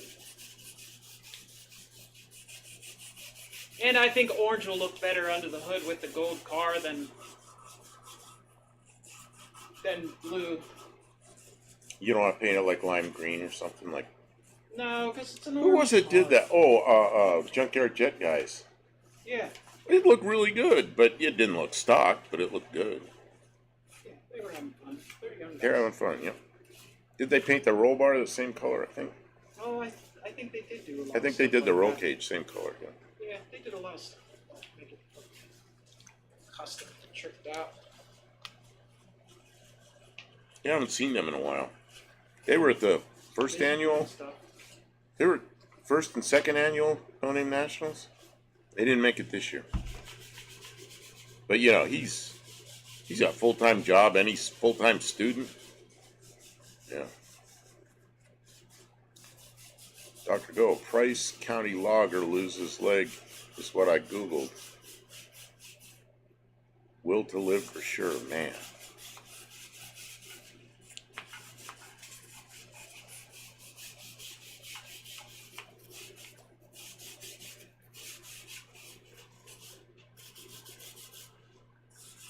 Spraying me. I gotta move.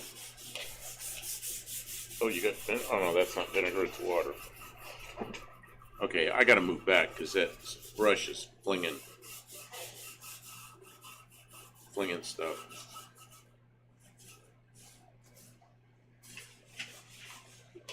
But he says paint Oldsmobile gold to match the car. That would be kind of cool. Back in the day, I used to use Cadillac gold engine paint on radiators.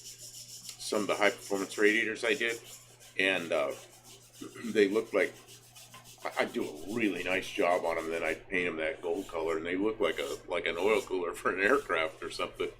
And some people would paint them black. Some people would paint the core black and leave the rest of it gold. Some people just leave them gold. But that was my high performance line of radiators I used to build.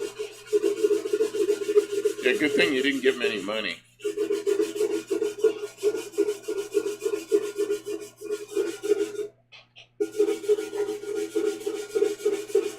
Dr. Ghost says I better go to bed so I can get my work done tomorrow and weekend.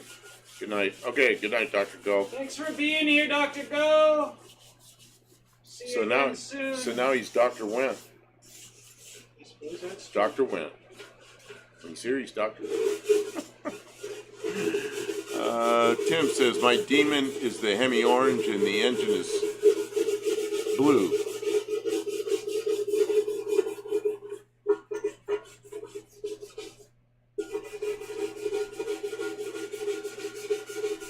Am I making too much noise? No, when you were over here, it was like the bristles are flinging the gook at me. The gook.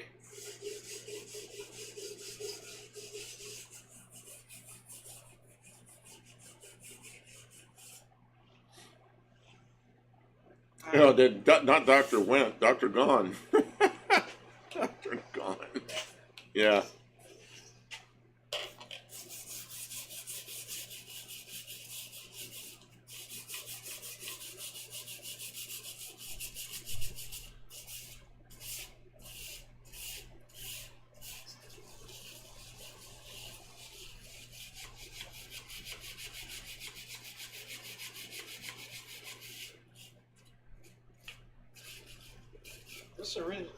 This might have originally been a red logo.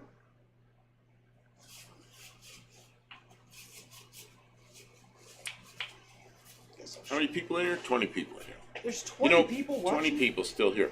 I wanted to say something about just bring everybody up to date. My neck was all crackety, and really sore neck and back and everything since that bad crash. In the last few days, that click crap in my neck, I really have to turn my neck to make it do that now, and it only gets one, when somebody cracks their neck. I'm still slightly sore, but nowhere near what it was. So it's getting better. 3 weeks after that crash, I'm thinking I'm never going to be the same. Now,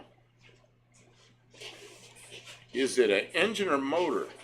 Well, I don't know. Some people really say it's electric as a motor and this is an engine.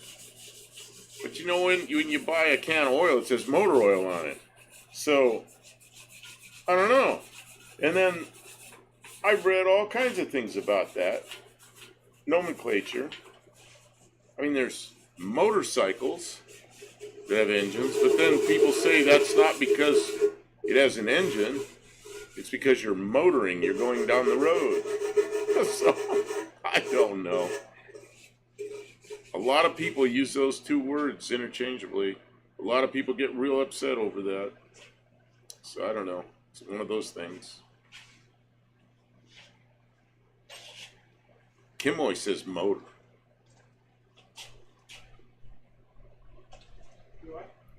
I don't even Not know electric, anymore. so it's an engine. See, you're one of those, Daryl. I don't even. It's not electric, so it's an engine. Well, then why do we put motor oil in? Why isn't it engine? Why, does it say engine oil on it? No, it says motor oil Some on of the it. oil does say motor oil. Yeah, so why? Some of it says we engine never oil. pour that into a motor. So I don't know. Is this still Don't on? know if it's either, but it always comes down to dollars. Yeah, it's a dollar machine. Air motor, hydraulic motor. Okay. I don't know. I always call this an engine, an electric thing a motor, but then after I've read so much, I'm actually like, now I don't know. Or mill, don't forget mill. Yeah, we say that a lot when you're young. I think that was something from the 60s and 70s, maybe. Mill. I always thought that was kind of slang. Kim, this is looking pretty nice. Oh, that's not nice. Oh, get the heck out of the way. Sorry. Getting sprayed.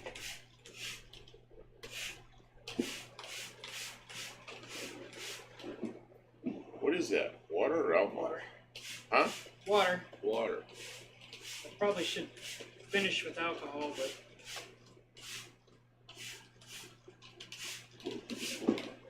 Then we can light it. Nah, that's not lighting. yeah. You just tip your oil filter over. Yeah, shit. Well, I want that thing might start. I mean, it didn't have anything in it because you tipped it over in a hurry. But with it laying on its side, it might pour all over the place. It was empty. All right.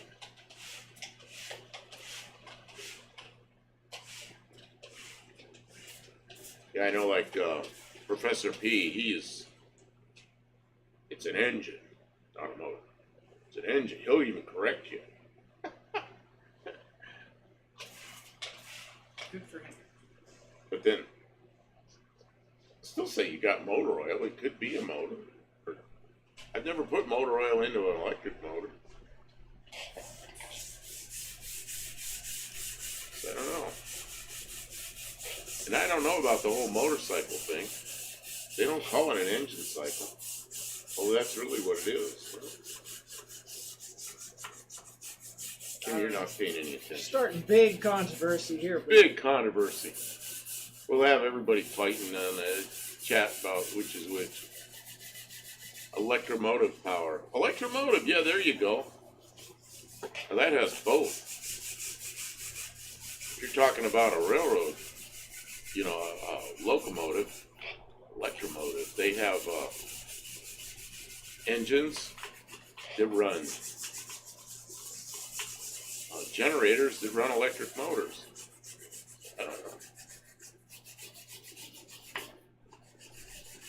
But then in a ship, they always say the engine room. They never say the motor room. It's always an engine room. What do you think of the Uncle Tony's use torch on a block before painting? Oh man, this is going to start a whole controversy. go ahead, you tell them what you think. You want to know what I think?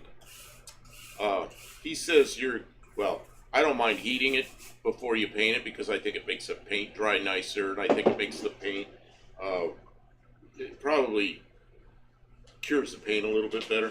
But he shows it. He goes, well, it's taking the moisture out of the cast iron. There's no moisture in that cast iron. Anytime you have combustion, there's some moisture. And when you hit that cold block with the torch, the first thing you see is the moisture. One of the byproducts of the combustion is the moisture. So you see that condense on the block till the block starts to warm and it goes away. Which is the same reason why there's contrails up in the air when an airplane's going, because there's one of the byproducts of the combustion is moisture, and up there it goes into the cold air, and you see it. And if it's not, the air isn't cold enough, it doesn't condense, doesn't make a cloud. So that's what I think happens. But I think it's a good idea to warm it up, because then the paint cures more quickly. Oh yeah, and here we go. Buddy Carfano says Mopar means motor parts. Yeah, it's not EOPAR or NPAR. It would be an NPAR, engine part. Mopar. Got one of those roll-around engine cradles. I have to get some grade 8 bolts instead of those cheap Chinese bolts. I have my old truck motor sitting on a pallet from the new 350. The correct term would be internal combustion engine. Oh yeah, that's. I hate all these words. But then what is? See, I'll get it even further.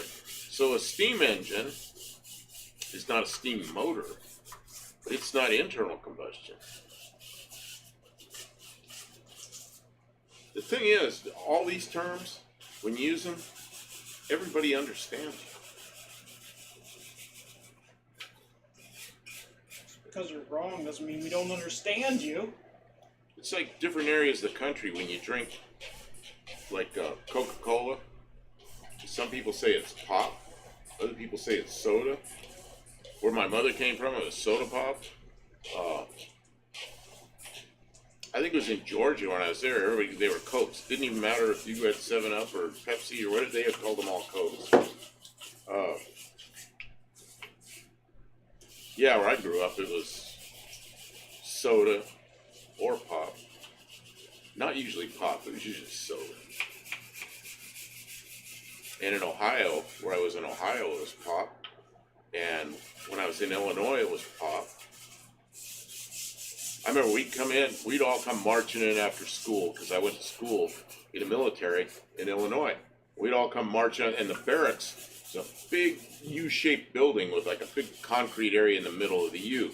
And they'd march us in there, and we'd be standing there at attention, and they'd go, fall out. As soon as we fall out, there'd be these guys standing there, these carts that had pizzas. And as soon as they go fall out, these guys would start going, hey, hey, pizza pop. And they had pizzas, and they had pop. And man, they're so busy. They'd sell pizzas and pop to all the people that seemed to think they had money. We could eat in the chow hall for free, which I did mostly. A lot of people complained about military food, but I always found the food in the military to be pretty good.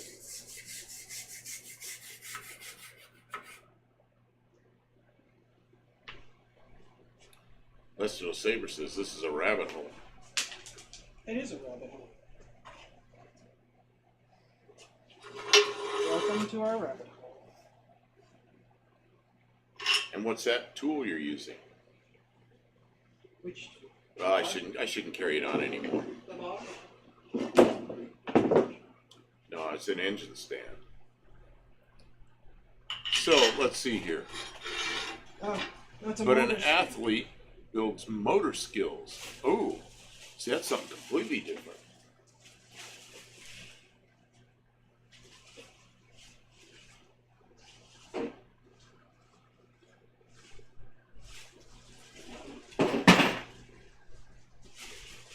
Kim's covering up her stuff down there. Engine Cylinder head. heads, cylinder heads. My engine heads to get messed up. Oh, Kim. Shoot that right at me. Oh, thank you. You were holding that box up. You know what it says on this side? No. This box is made with less material. Less. Yeah, and it's an engine hoist, too. Yeah, it's kind of funny, because you have motor oil goes in that thing, but it's an engine hoist. Yeah.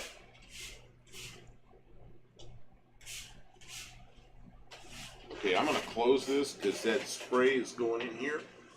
Ew.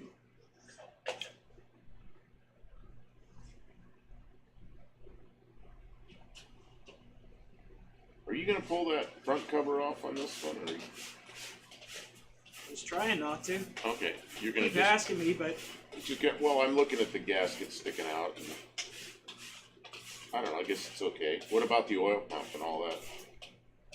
I'm not pulling it off. Okay. There was no issue with it. Oh yeah, there's another thing, buddy. Is it a gas pedal, an electric car? Yeah, it's kind of funny because the gas pedal Accelerator. was the yeah. My mother called it an accelerator. My dad called it the gas pedal, and some people call it the throttle, which actually when you throttle something, you close it. So yeah, because people say give it more throttle, which would actually mean you're supposed to be closing it. When you throttle something, you're closing it. Now you're really wrecking the whole system. So then you have an electric car, and they go step on the gas. Give it more or less. Give it step on the gas. Nah, probably not. You know.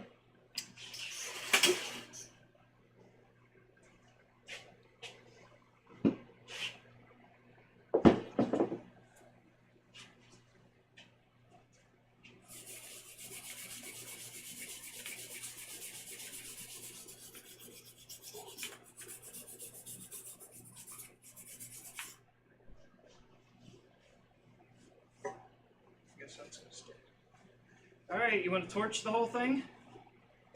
You gonna paint it tonight? No. But I gotta dry it off. Oh, need a towel. It's an electron pedal, or maybe just a power pedal. Yeah, but nobody says that, do they? No, they don't.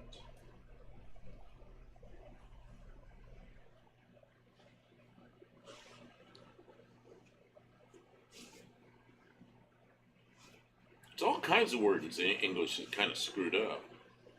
Like brake. There's a brake over there that bends the metal, and a brake also stops the car. But then, if you treat something rough, you might break it. You know? There's all these different kinds of brake. Some of them aren't spelled the same. It's a go pedal. Tim says it's a go pedal. Daryl says it's a power pedal. I've never driven a Tesla. Do they have a pedal? Or do you just speak to it and go, It drives for you. faster, faster, slower? No, it tells you how fast you're allowed. Oh, it just does it for you. Just tell it where you want to go, and it drives for you. You get in the back seat. Man, there's a guy I watch that does YouTube videos that travels all over the world, and he does videos about riding on the airline. Oh, KJ Kyler says a loud pedal. I missed that. So he rides all over on the airlines, and he kind of rates them and talks about the airlines and his experience traveling and all this kind of stuff. So I think he was in Australia. Could have been New Zealand. I think he was in Australia. Anyway, he got off this airplane and got a taxi to go to the hotel. Taxi showed up with no driver in it. And he got in the back seat, and the taxi drove him to the hotel, and he thought that was so cool. It's like, I don't know, until it makes a mistake. Race car is spelled the same both ways. Yes, it is.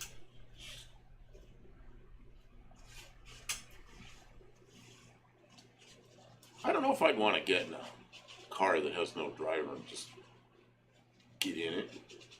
No? Ride to the hotel. It's a little strange. I still don't know if this is clean enough to paint, but I don't think that's clean enough to paint, actually. I think it needs to be gone over with some acetone or something. Well, yeah, but it's just It's a lot of work, I know. Man. I don't think water and soap's enough. I mean, it gave me a better. Well, yeah, but I don't think the paint's gonna stay put. It's not. It's not going to stick to that mess. But it will be easier to clean with acetone now because. Who gets the ticket when the driverless taxi is in an accident? The programmer? The guy writing code? Oh, you forgot about bicycles coming from this direction. Get a ticket. You weren't thinking about where to look. What happens when there's a detour? Oh yeah, two people asked the same question. Tim, Daryl asked the same question. Yeah, if there's a detour it doesn't know about, just drives into the wet cement. That'd be pretty funny. No, it wouldn't. You'd be sitting there and you'd have to climb out of the car and walk through the wet cement. Or wait for another driverless car to come get you. Elon gets the ticket. Oh man, he get a lot of tickets. I'm sure he has a way of protecting himself. Yeah, he's probably ticket proof. Probably. I'm sure he's thought of that.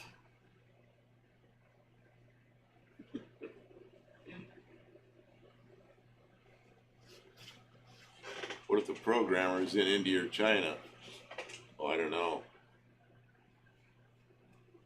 Extradition for a traffic ticket.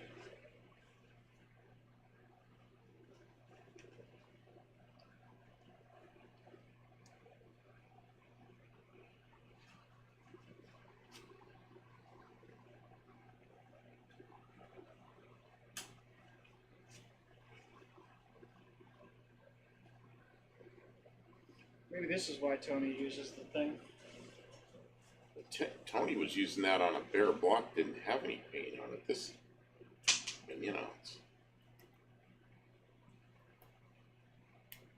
I mean, that has not moisture in the cast iron, but it's got grease and oil and moisture on it that's probably not going to go away just by being there. Or did they get an e-ticket sent to them? An e-ticket, yeah. Says Elon is everything proof.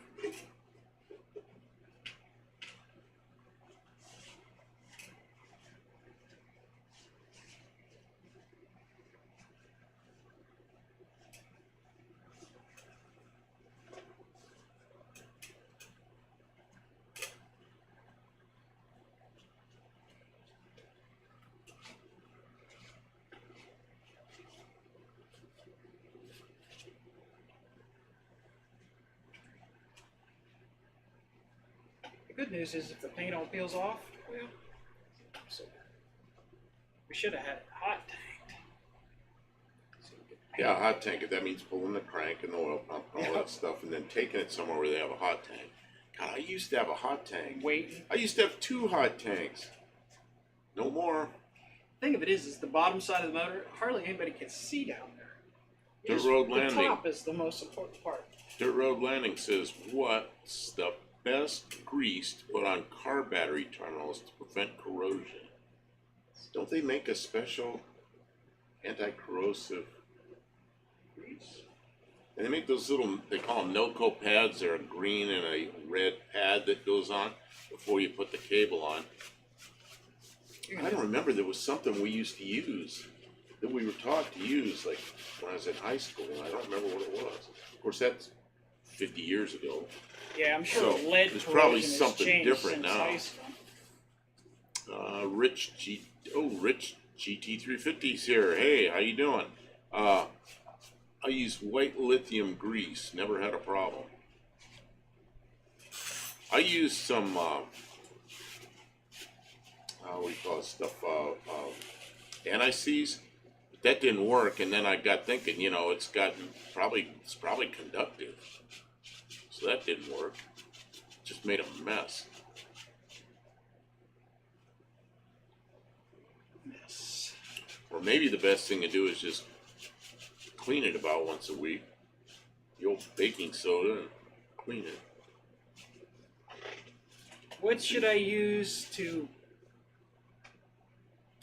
for final wipe on this? Because Well, I'm not doing any more. Acetone. Do we have acetone? Oh, I'm sure we do. There's that yellow can that I'm not going to be able to reach, but you might be able to reach it because you're like a foot taller than me.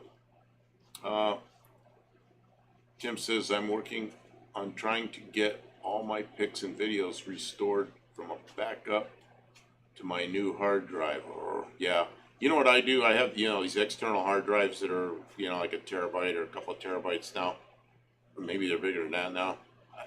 And I routinely put stuff on there. Ask Kim, because I'll get really I angry. do the same thing. I fill up my hard drive and then I just throw a bunch of stuff off of it. I get angry because it takes too long. Just sitting there going and going and going, and then the computer crashes. That really makes me mad. But I do it a lot, and I do that so if the computer ever takes a dump, at least I got most of my stuff already on external hard drives. And a lot of times, I bet most of my files are on 2 of those because I don't trust them. Dielectric silicone grease. Yeah, there you go. I wouldn't use Vaseline and never used that on O-rings. Oh, Mexican spec is back. Yeah, well, is there a spray? What do the green and red pads do? I don't know, but you can buy those things in little packages. The green and red pads? Yeah, they're called no-co pads. They must have some kind of chemical. They're on them. absorbent, and they, if any acid leaks out of the battery, it gets absorbed by that before it can soak into the. Because if your battery gets too hot too quick, it'll leak a little bit of, or if it gets jostled around, it'll leak a little bit of acid around the seal. And, Okay. so that will soak it up before it can suck into between the. And that keeps it from corroding, the corrosion from spreading so much. And Daryl B says, why do some battery terminals corrode while others don't? I'm going to bring something up there. Everybody hates these side terminal batteries, but I've had some of those, and I've never had one with corrosion on it. Oh, I got corrosion. So you have, okay. I just haven't, so I don't know about that. Why do some battery, Dirt Road Landing says, okay, Rich, what was that about? Oh, Rich, okay, about the Vaseline. That's just what I learned. Mexican spec. Sorry about that, guys. An old friend from high school called, and we had to catch up. Oh yeah, that's a good thing to do. The batteries with the galvanized steel connections always seem to corrode dissimilar metals. Yeah. Dissimilar metals are never fun. Tim says, I think I have most everything on an external drive, but the movie maker projects I was working on are gone. Oh no. Crap. That sucks. Can't recover them? They're in a different folder. So you have to find that folder. Yeah, if you can recover that folder, but But you don't know where that folder is. It's not that folder is saved in a place. Yeah, saved by the by the program. Yeah. My negative terminals usually corrode worse. Yeah. Really? I guess I don't know. Look, my Most- van. My van's the worst one I have. That thing corrodes. Fix it and it corrodes again and again and again. The battery's probably a piece of junk. Probably. Oh, you got a different acetone. What other Is there one did anything- you want? I was looking at that big can. Oh, well, you got we this filled a little one when we. and then get to there's that. that one there, Kim. Oh, good. We have lots of acid. And then there's lacquer thinner, which works quite well for that. And then, in fact, a lacquer thinner might work even better, but we only have a small can of that. And then there's kerosene, which probably wouldn't work. Oh, I just cracked my neck.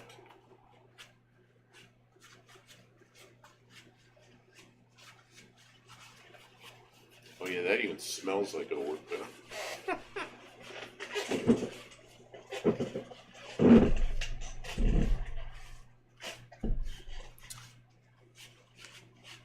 I used a multimeter to check the battery while the car was running. When I set the decimal point setting for DC volts to 0.00, the charging reached 13.8 volts. When I set it to 0 on the meter, it was 14. Well, what do you mean when you set it to 0 on the meter versus DC to 0.00? I'm not sure the difference there. Yeah, 13.8 is probably what it should be. 14 is probably a little on the high side, but I wouldn't want to go over It's that. within the safe range. It's within the safe range. Yeah, yours is a little higher than 14. That's why you're concerned. Yeah, I don't like it. It's like 14.3 or something, and that's like the very tippy top of the safe range. Yeah. I did find the red grease that comes with the new battery. If it heats up, it becomes an insulator. Found that with a trouble light. Oh, meter is rounding up. Oh, really? Be careful with them fumes. Yeah, it smells a little bit like acetone in here. But I turned the heater off, so... You don't need to worry about the explosive chemicals. You probably should worry about it. Well, this shop, I'm sure, is... There's air leaks in here. There's lots of air leaks, that's for sure. Mrs. One-Eyed Cat says I'm still here. I'm sorry I don't know how to help you fix your chimney. I hope you can find somebody local. I can't come up there to fix your chimney. Let's see here. Live stream it. Somebody will tell you how to do it. Go into the chimney fixing channel. Well, no, I mean, just start live streaming and somebody will tell you what you're doing wrong for sure. Oh, yeah, they'll tell you what you're doing wrong, even if they've never seen a chimney before. Well, that's the downside, is they may have no idea what they're talking about, but somebody will definitely tell you what to do, how to do it. Dirt Road Landing says just the decimal points. My meter can read volts from 0.000 to 0.00 to 0.0 up to 0. Oh, I see. So if you're on the setting with, oh, okay, with just the 0, oh yeah, it rounds it. Okay, I get it. Tim says, I worked in computer rooms from 1969 to 2009. Seems like work trying to fix those things. Rather be out in a garage. But it's just like any other job, you know. You get tired of it after a while. So I'm not working on airplanes anymore. I'm sick of it. And you're You rich? retired. And what? And you're retired. And I'm retired. Yeah. He was I tired know and now people. he's retired. I know people that retire, and they never worked on airplanes, and that's what they want to do. You know, they want to build an airplane and fly it. But I'm done with that because that's what I did too much. That's what I learned. Dean Stevenson, meter is metric. Rich, metric is only good if it's a 7-liter, like a 7-liter Ford. Dean Stevenson, GT500 KR. Okay, Dean Stevenson, you're not allowed to answer this. Tell me, everybody, GT500 KR. Oh, we got somebody else in here, GT350R. He'll know. So you can't answer either. What's the KR mean? GT500 KR. What does KR mean? 427, 428, near enough to European 7 liters. Yep. Yeah, they're both. The 7-liter Fords, 1966, they called it a 7-liter coupe. They came with a 428 engine, and the optional is a 427. So yeah, they were 7 liters. That was a 428 Cobra Jet. I'll take 7-liter 427. Mexican Spec 1, King of the Road, that's right. GT500 KR. He gets a point for that. Okay. You get a Buff Del Campo point. Yeah, you got to give the points, Kim. You're the point giver. I'm just saying. Okay, that's not a. He doesn't assign points, but he thinks you deserve one, so I'm giving you 2. Oh, Because she's you've giving you. impressed him. She's giving you 2 You points. impressed him. You brought him around to the point system, and that's important too. Mexican Spec says, "I saw that question coming a mile away." I should have said Mexican Spec isn't allowed either because he's a guy that knows everything about everything. Mexican Everything about everything. every car from like 1970ish to 2000. I bet he knows every name of every car, every option, every All the nomenclature and whatnot. optional trim packages and everything. Rich GT350R Camera. Oh yeah. You know, I'd read about those engines and never seen one. Dirt Road Landing, super chat. Dirt Rod Landing, thank you so much. $20 gasoline fund. Thank you. Where was I? Camera. I went to LA one time when I lived in California to see some friends. There's a guy out there. I said, "Oh, you got to see his boat. You got to see his boat." Yeah, okay. So I got in his garage, and he's got this boat, and it's this enormous boat, like the racing boats that they put P-51 engines and stuff. You know what he had in there? He had two Ford 427 cameras in it. It's the first time I ever saw one. And I saw two of them at the same time connected together in a boat. It's like, oh my God, look at this thing. I couldn't believe what I was looking at. Mexican Spec says I specialized in 1959 to 1969. GG3, that was the 427 single overhead cam engine. Yeah, see, I didn't say motor. Yeah, I've never heard one of those called a motor. Mrs. One-Eyed Cat says, I know what needs done to fix it, but we are old to get on the roof. And yeah, I don't like it. Kim will get on a roof sometimes. She's like hunkered down flat. I'm like, what are you doing up there? And so she's only been up there like once. Be careful. If you don't know what you're doing, you'll put the ladder up on the chimney, and the chimney will fall off the side of the house. So, man, you gotta be careful. What Kim did, she was laying down up there and put like a little shield around my chimney so it would deflect the water around the chimney, sheet metal thing, and came back down. But I was nervous as hell when she was up there. Tim says, I think I lost all my points on my hard drive. Oh no. Kim will not get on a roof anymore. Yeah. Doctor says no.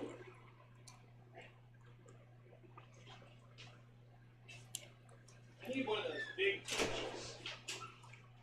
Well, what she did was she had a ladder on the roof. I held the ladder. She got up there and just sort of got up there and crawled up there and put this down and crawled back. Okay, be careful. I hate roofs. I'll fly an airplane at 1,000 whatever the hell, way up there, crazy height. No, you won't. No, I used to, and I'm just comfortable. But you put me on a roof, oh my God. I got hands and feet grabbing on them, like, get me off of here. I don't like heights. But the airplane is just, it's a stable thing. What are you doing with that? I was gonna do that Tony thing. Well, you got this thing, and you got acetone, and you got... I'm cleaning that up first. Where is that bottle of acetone? Put it back on the shelf. Okay, because, you know, those are not compatible items. I understand. I gotta get all these rags out here. And, you know, he doesn't use a propane torch. What does he use? Map gas. Map gas? Why? What's the difference? Well, it's a lot warmer. Okay. You ever use map gas? We need a big torch, like a great big flame. Where's my, Well, I got the acetylene torch over there. That's too hot. Well, not really. I got, don't you have a propane torch? Oh, a little tiny thing. Yeah, I mean, Oh, it's tiny. propane and oxygen, but it's like a double-aught tip or something. I have a big acetylene. Tim says, our roof is 100 years old with the house. I spray Flex Seal around the chimney and all the vents. Lester LeSabre says, where is the fire extinguisher? You know, that's a really good question, Kim.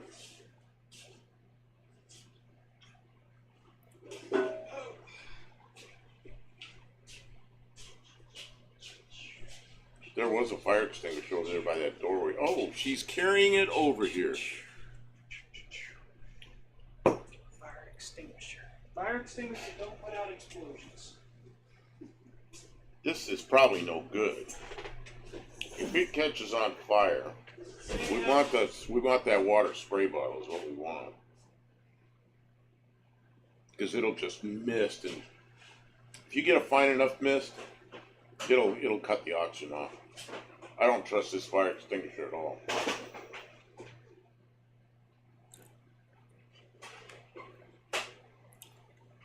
Map is hotter than propane. It is. Not as hot as oxyacetylene. Not even close. Is it really important to be super, super hot? No. No. What are you doing with that? That's an acetylene. Oh, that's that weird little acetylene. She has an acetylene and air. Dean Stevenson shows a firecracker and a fire extinguisher. Those are different. This one I'm like 30 feet plus to the top of the house. Ugh. You guys ready for paint drying stream? Oh, Kim, what are you doing? How high to the top of the house? 30 feet. 30 feet. Do you have a ladder even that tall, or do you need somebody to bring a ladder too? You need to find a professional, but you're having problems with that. Yeah, that's bad. Can't find nobody. That device scares me. What? Okay. Because it's just unusual and it's air and... I used this all the time when I was... Yeah, Rich says they use a torch to burn off any oils in the casting. Yeah, but Tony That's not what Tony said, though. Tony says it takes the moisture out of the casting, which it doesn't, because the torch, one of the byproducts is combustion gases, or one of the byproducts of combustion is moisture, and when it hits the cold block, it makes some moisture, which then evaporates away as soon as the block starts to get warm. And he thinks the moisture is coming out of the block. But Tony's smarter than that. He might just be trolling, yeah. You know what we could do is we could just spray the whole thing down and something combustible and then light it on fire. This is One-Eyed Cat says no ladder. Well, 30 feet's out of the question then. There's a grappling hook. I mean, it's going to be expensive. It's too bad. Yeah, it's not, this isn't going to be a good thing, is it? Bricks in the chimney. Yeah, no, if there's bricks falling off into the chimney, then it's pretty severely deteriorated. Okay, Kim, when you start doing this, you got a gasket hanging out over here, which is going to light. Oh, is that a gasket, or is that part of it? No, it's metal. I'm sorry. I'm full of it. Quit being full of it, please. And you have a tiki torch there, sticking out of the oil filter. Tiki torch. That's right. I do have a tiki torch sticking out of the oil. Oh, look at all that goo in there. That'll light on fire. Okay, Kim, you're making me nervous. I don't know where the water went. Where'd the water bottle go? Is it full or empty or what? Well, there's a jug of water right here. Yeah, but I want the spray. I want that All right. spray bottle. Because I can mist over top of something that's on fire and cut the oxygen off. I found the alcohol. Will that help you? No, we're not spraying alcohol on a fire. I mean, that might be a way to just burn the whole thing down. For UTG, it's probably good for clicks. Yeah, well, that's the thing. The people that are successful with YouTube, they got to know what that is, and sometimes things that are good for clicks. There you go. Tony's the only guy I ever saw do a all-night live, Paint drying. and they watch paint dry. He managed to stream that for... If we're going to do a paint drying stream, we're going to do it on my channel because I need the view hours. You need the view hours for this paint drying video.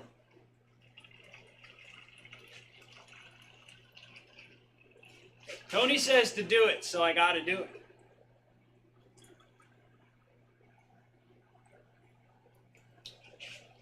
Got to do it.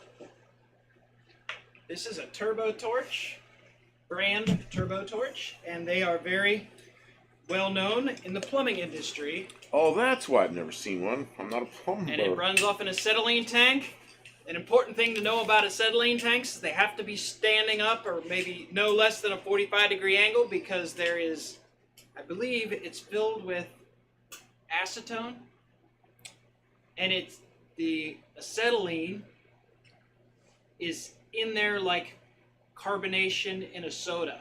I don't And know. as the pressure reduces, it bubbles out of it. So if you put the tank on its side, the acetylene will first of all ruin your torch, but also Mexican Spec asks, "Few hours from the lives count toward your monetization?" That's a question. They do. I thought it was. I thought we. Please Yeah, don't that's point how that at you me. got monetized. Oh, I thought it was only the views after. I don't know. Maybe I think Kim's right. I think you're right. Yeah, it does. Counts. You're making me nervous with that. Just relax. Just don't point it at me. Why is there no tip on it? This is the tip. Oh, Fire! don't burn your label.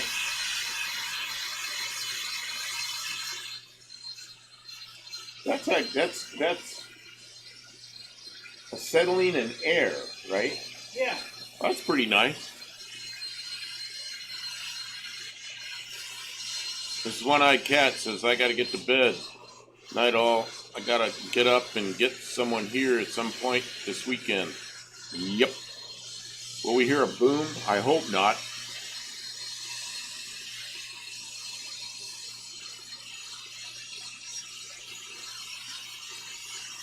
That's a Prestolite tip. Is that what that is? That's something that you don't use in a garage, but I guess it's a pretty nice thing. What do you use that for? For soldering big tip stuff?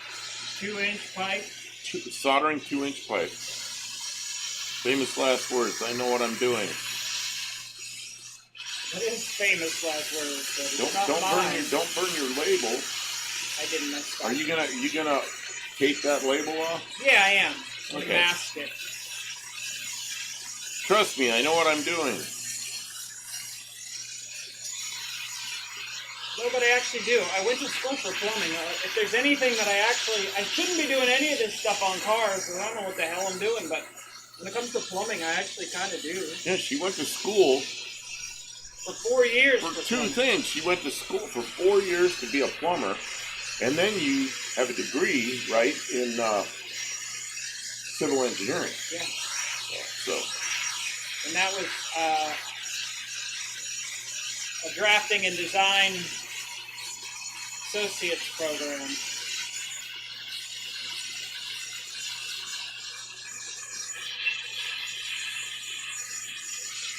Paint ain't gonna stick in there, so I don't know why I'm even worried about it. well, just stay on there and burn the oil off of it.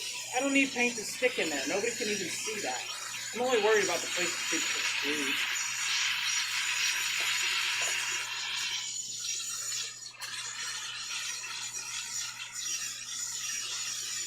These bottom rails where all the back here where people put screws. But you can do the same thing in transmission and paint it silver. It'll look like it's aluminum. Let's see, then she But knows it is what aluminum. GT350R, then she knows what 1.4142 is for.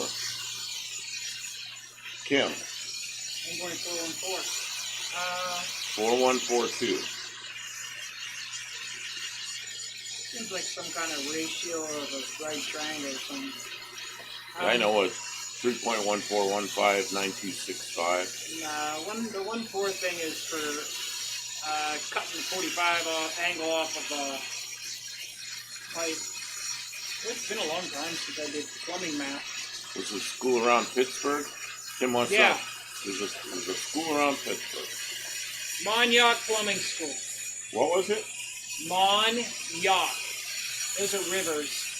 It's called Monyauk Plumbing School. It's the only plumbing school. Lester says, is it turning blue? It is. I think it's holding its breath. Rich says, he says, I'm a fitter. Okay, that's a different school. Or it probably means it's for 45-degree calculation. Ronnie, Ronnie's still here. Heck yeah, Kim. I'm a plumber myself. It's an awesome career. I love making people's day every day. Yeah. I really enjoyed it. I really did. Like, to the point where the other plumbers thought I was some kind of fucking wacko. I like solving problems. They sent me on the hard jobs. I would dig ditches by hand and stuff like that, and that's probably part of why I'm so messed up. Hey, now I gotta jack up the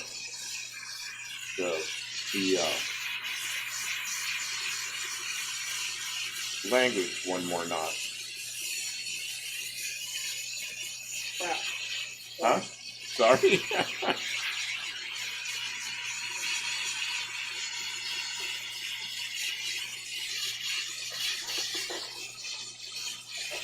Move the torch away for a second.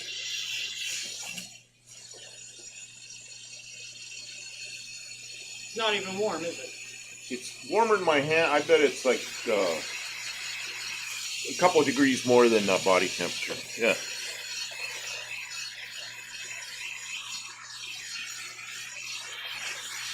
Rich says faster. That is a pretty nice little torch. It is. It puts out a lot of heat real quick, and it's not even as... Oh, don't do that. Don't do that. No. Don't do that. Real nice the way it was.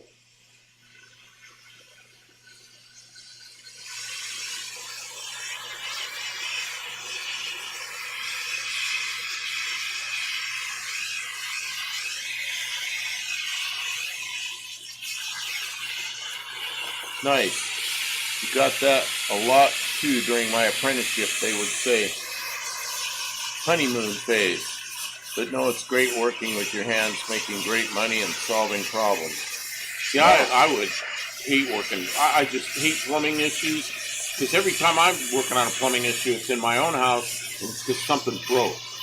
Or I got something's to learn not how to run a flowing. mini excavator and a skid loader. That's how I know how to run my skid loader, from running the skid loader.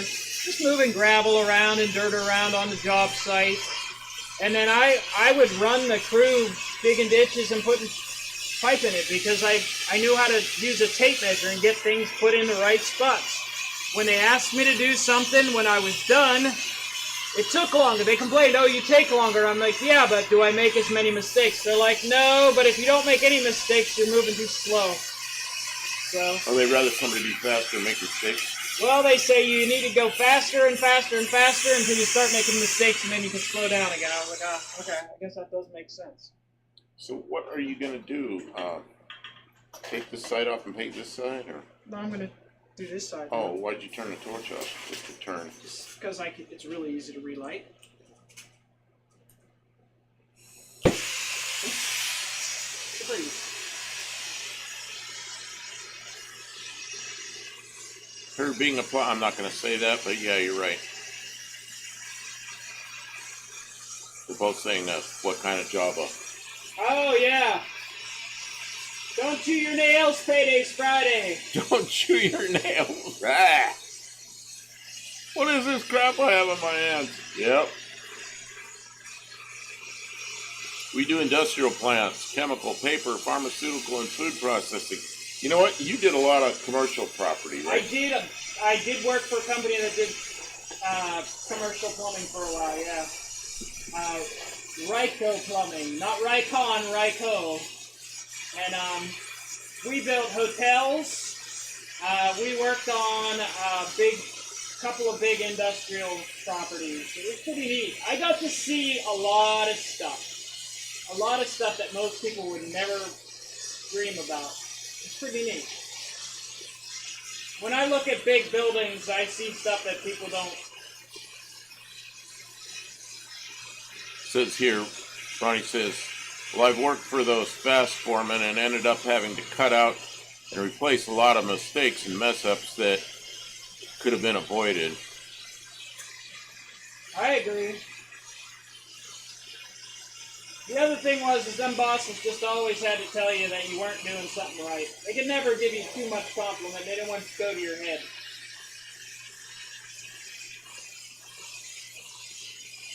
But I recognized they started sending me to the jobs and everyone else was scratching their head and they were waiting for me to show up and everybody's standing around waiting for me to finish. I'm like, why is everybody watching me work?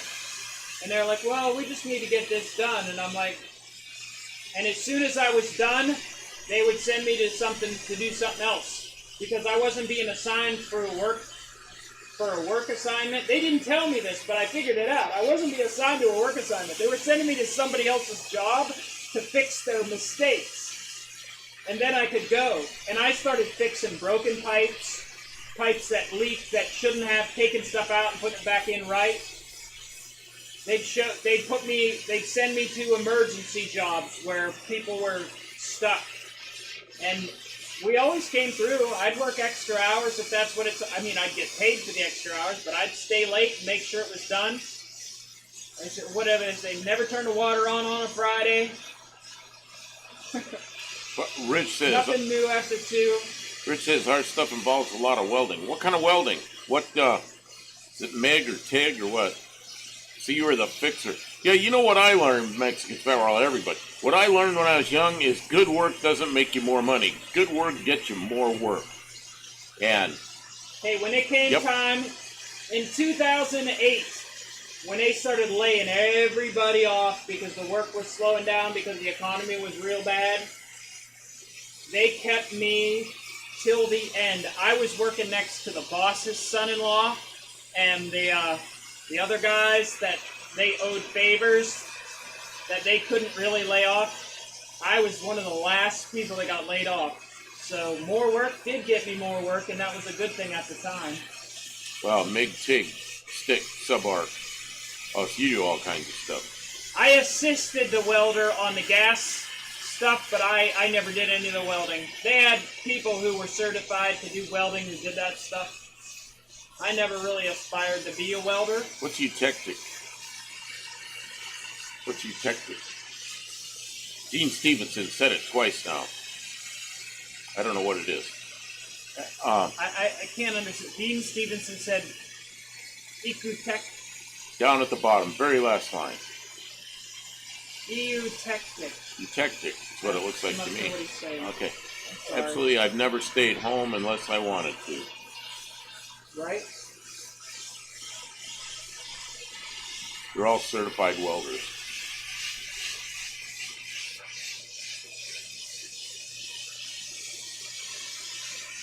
I could solder pipe, though. I soldered miles of pipe. Glued miles of pipe. I put up miles of the... You know what, Kim? Shielded hub cast iron drain pipe. 8, 10, 12, 15, 18-inch pipe. Look at your water jacket holes up here. They smoking.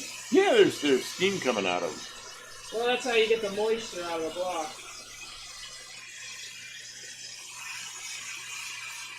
You're just trying to get enough of the impurities off the block that the paint will stick for a little while. It doesn't matter, but it does. I want it to look nice, but it don't really matter. You're probably overdoing it now, though, huh? Oh, I don't know. I don't think so. I didn't think you were going to do this. I think it's a real good idea. And I actually kind of like that torch for that. I've never used one of those torches.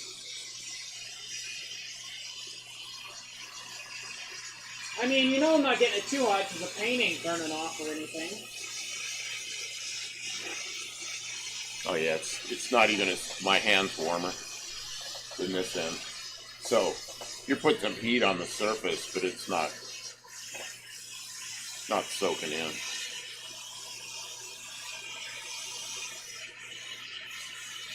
I think some of the paint will stick here. Yeah, so do I. between washing it, wiping it down with acetone, and then put heat on it, I think it's likely to stick.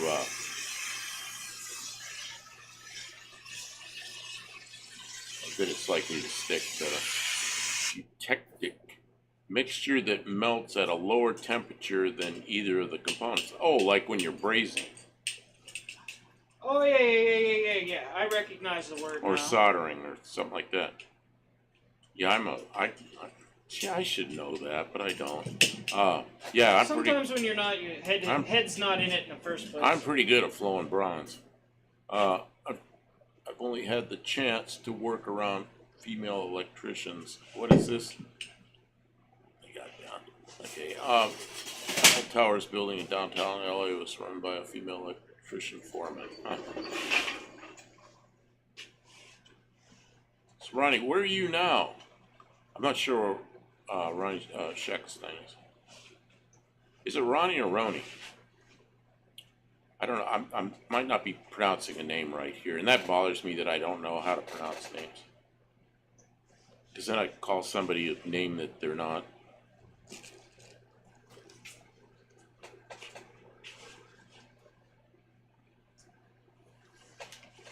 There was a woman where I worked for a while, and her name was Rona, and some people pronounced it Rana, and some people pronounced it Rona. And I never knew what it was supposed to be. You can see it says Ute Tech. See, but I've seen some alien stuff while working for aerospace companies such as Raytheon, Boeing, Northrop Grumman. Alien stuff. Like out there where I work, we weren't allowed to talk to aliens. I'm a service plumber now at a university. I was just wondering what area of the country or what country you're from. I don't even... Just trying to get like idea in my head like where you are on this planet. Because we got people from all over. Yeah, we do. It's kind of cool. I mean, just tonight we've had people in here from India, Mexico, New Zealand, United States, Canada, here in Southern California. Okay. Yeah, shake the can a little bit. Shake the can. Oh, engine enamel with ceramic. Woohoo! Got ceramic in it. You know it's good if it's got ceramic in it. Oh, you know what? The microphone picks up this ball in here rolling around. The rattle can? Got a rattle can. I know a guy who used to be able to do this so well, he'd make dents down here in the bottom. You know why? I can't do that. He was practicing late at Oh, night. jeez. Kim. I'm just No! saying. He's probably been a graffiti artist. Practicing late at night. Graffiti artist. That's all I was trying to say. What I don't understand about graffiti artists, you know, some of those people they're some of the best artists in the world. And they're out there committing crimes, you know, and they could be making a good living doing that stuff. There's a place, there's a YouTube channel, you know the one, I've watched it a lot, but I haven't been lately. It's a guy that drives around in Cheyenne, Wyoming. Listen to police calls, and he does lives, and everybody watches him drive around, you know. So, there's a place in Cheyenne where he drives up on a parking lot that's upper level parking lot, and they got a concrete wall around the thing so people don't drive off the edge. Well, that concrete wall's got graffiti all over it. And what they do is they allow people to go up there and put graffiti on. They give them a section. And everybody that does this graffiti puts it up there on their section. Man, some of that artwork is really good. These are people that would normally be getting in trouble, you know? And instead, it's like an art show. And they show it off. It's pretty good. I think it's hard to go anywhere in the U.S. now and not have aliens there. They may or... Oh, different kind of aliens. No, it's motor paint. Oh, it's not engine enamel. It's motor enamel. Is that what it says on it? No, it says engine enamel on it. Liars! So you cannot put this on the same device that you put motor oil in. This is engine. And that oil is motor oil. What the hell? Buddy Carfano, he's right. Yes, whatever. Oh, whatever. You gonna paint the engine stand while you're at it? Probably. It's already orange. It'll be okay. Try graffiti in Latvia. I have friends that live there. Really? Old Soviet Union. Not anymore. Spray paint's expensive. Oh, they They steal it. Yeah. We steal it. That's why when you go in a store, the spray paint is all locked up in a cage. And, Yeah. I forgot about that. and then there's sprays all over where people try it out, you know. Yep. That's one of the reasons why they try and catch the graffiti artists, because they know they're lifting I was in Walmart, you know, the one we go to out there. Yeah. And there's two kids out there taking spray paint, and their mom was standing right there. And she's going, "Oh, don't do that, don't do that." And they're just taking different colors and spraying it all over the shelves and everything. And she said that a couple of times, and she just kind of ignored them and let them just take paint cans off the shelves. In the store. In the store. Oh, jeez. Don't use house paint on it. Kim says that. You've been watching my old videos.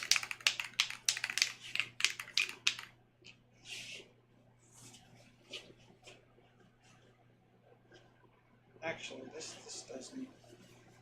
I don't want that face to be on me. Or What? Yeah. What? What time is it?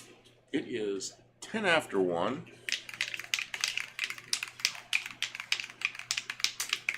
Is there still people hanging out? There are still some people here. Okay. I mean, if everybody left, we'd still probably. Rich says paint is locked up here. Yeah, if everybody left, we just keep streaming and wait for another crowd to come in. Yeah, that's what happens. Is people. They all went to the bathroom and then they all came back. Oh, man. Kid's probably trying to get high on the fumes. Oh man. No. That's what you see.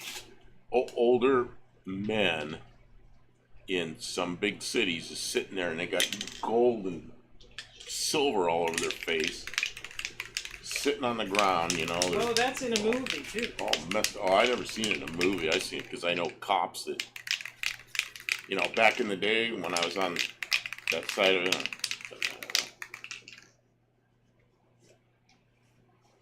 Back when I used to think all cops were honest and I wanted to be part of it. Oh, I'm so sorry. I'm just was really disappointed in some of the things I saw.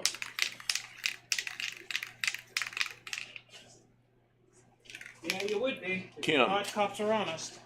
Kim, do you have a... Yeah, I'll just keep shaking. I need a driver of screws. Let's see, the kids at the checkout stand still ask me for an ID when I buy paint. Are you kidding me? Yeah, they're required to ask At everyone. 71, you can't tell I'm over 18. Yeah, well, A kitty heifer. they're Yeah, now like in Tennessee, you're required to show ID for. show ID for anything. I bought, what did I buy that I was like, you idiots. Oh, non-alcoholic beer. Non-alcoholic beer, they want an ID. I go, there's no alcohol in this. They go, no, you have to ID. I said, look, it's non-alcohol. Nope, we got to ID it.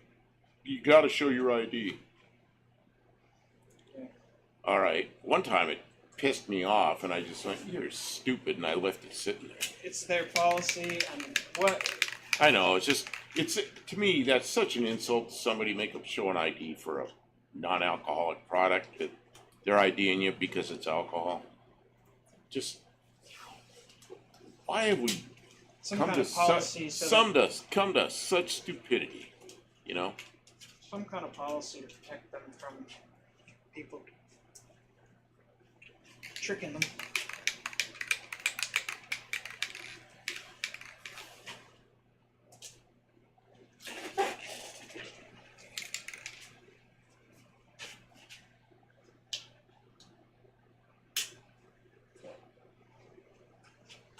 I think I'll probably set up the other camera for this. Oh, the paint cam. You know, if you really good. If you had a paint gun, you could put the camera on the gun. Not going to give you any ideas because then you want to do it. I was looking for a screwdriver, but I think I'll pry this top off with the scissors. And I did it with the scissors without poking a hole in the can. That would have been nasty. The paint go all over the place. Well, guess what, Kim? Have you used this can yet? No. Somebody has. Yeah, well, it came out of the cabinet. I Well- didn't buy it. I didn't buy it. It came out of the cabinet here. Yeah, but I bought it, and I haven't used it yet. Somebody else was already It'll be okay. It'll be okay. graffitiing with If it. not, I have another can. That was damn near epidemic where I grew up. crystal clear. Crystal clear.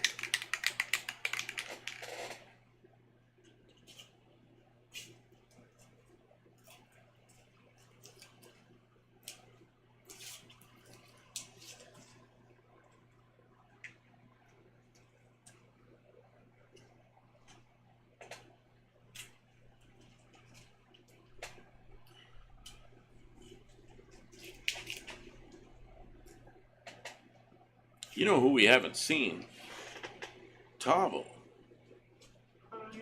Oh yeah, but Might it's work. way too late for Tavo now. Oh yeah, you might have to be getting off work. Well, down there it's it's Friday, so Oh, okay. Right, yeah, who he is- might be getting off work about now.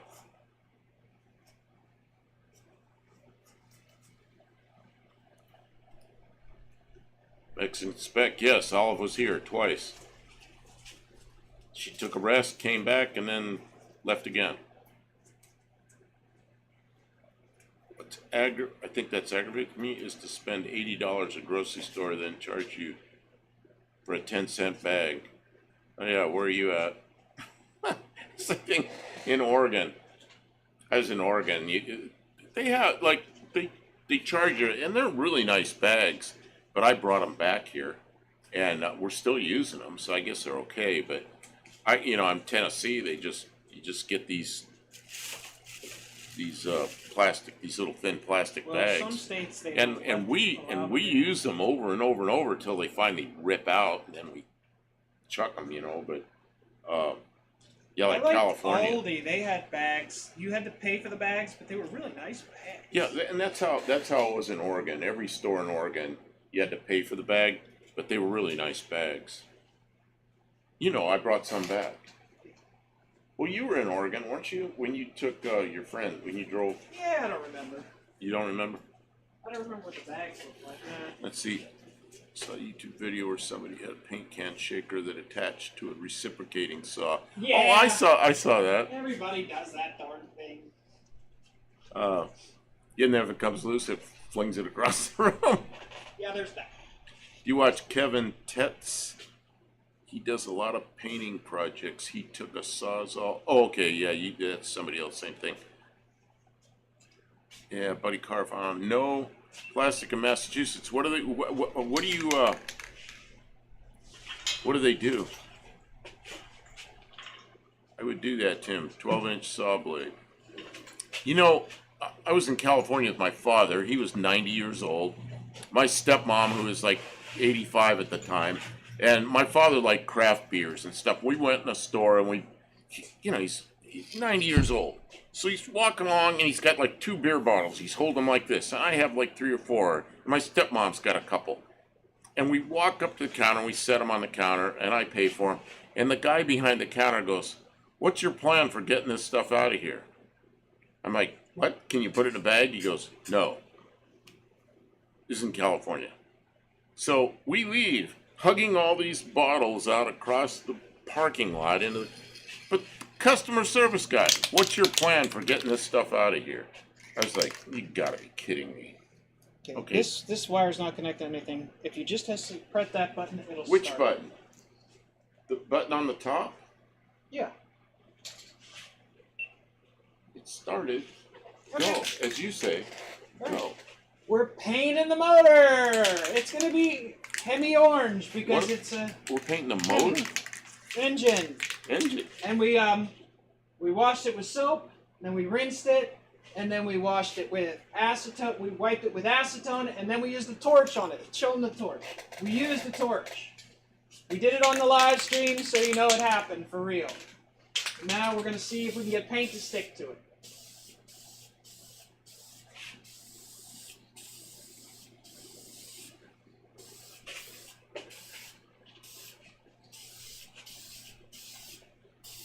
So I'm going to try to video this and read the chat. Nah, go ahead and shut it off. We'll show you. We'll come back as it Gets darker. layers up a little bit. Okay, now how do I turn it off? Oh, push the button on the side. Yeah, if you hold the button on the side.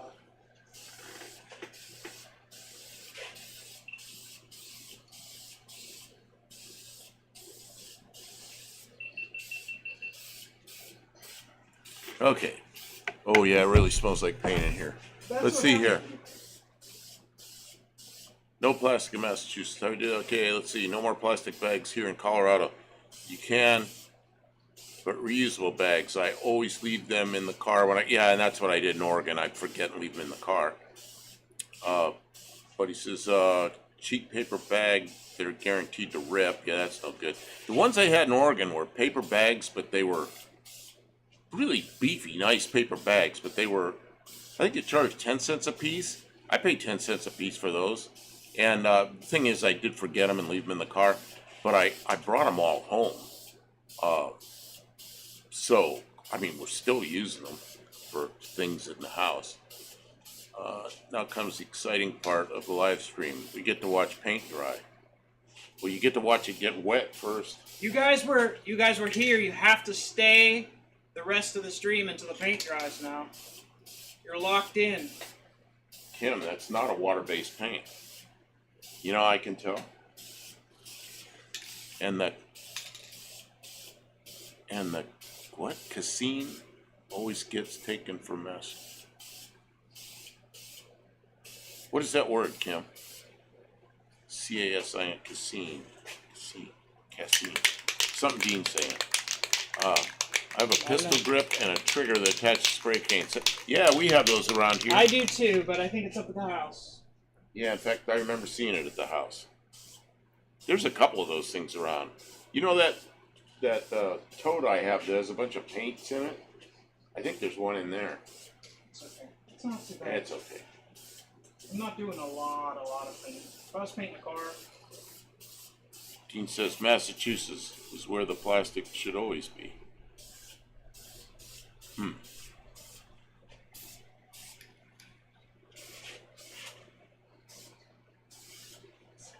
Yeah, Oregon I didn't mind because they charged you 10 cents, so you got really good bags. And they were certainly reusable, and the problem then is remember to take them back to the store. But in California, what I didn't like was when it's like, what's your plan for getting this stuff out of here? Like, are you kidding me? You have no bags. You have a box or something? Nope. The kid's just like, nope. Just stand there. Nope. What an idiot. So, okay. Figures. That's what happens when big government makes us smarter. So, I don't know what... Yeah, I just couldn't even believe that kid. What's your plan for getting this stuff out? We'll tell you how to run your life. You see, milk contains molecules of protein called casein. I don't know what that is. When vinegar is added to milk, the pH of the milk changes. The pH change causes the casein. I don't know what that is. Casein molecules to unfold and reorganize into long chains. I just didn't know why he would be talking about that. He's a chemist. Oh, that's... If we have to stay to watch the paint dry, you have to stay too. You know the difference between me watching this and you watching this? I'm gonna pass out from the solids that are evaporating out of that. Let's see, curdling the milk. The curds can then be kneaded and molded into materials similar, look and feel like plastic. Bic pens were made out of it. Really?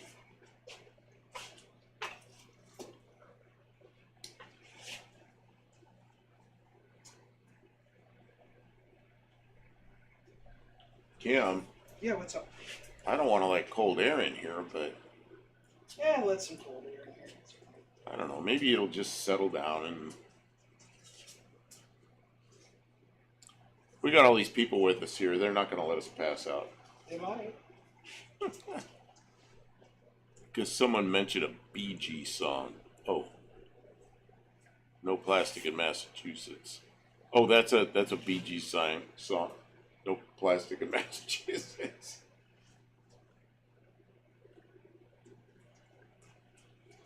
What are you doing over there? Oh, trimming more tape? Mm-hmm. Trimming tape. Yeah, I don't want to get paint on the cylinder head. I can get it back off, but I just, it's easier to just pull tape off.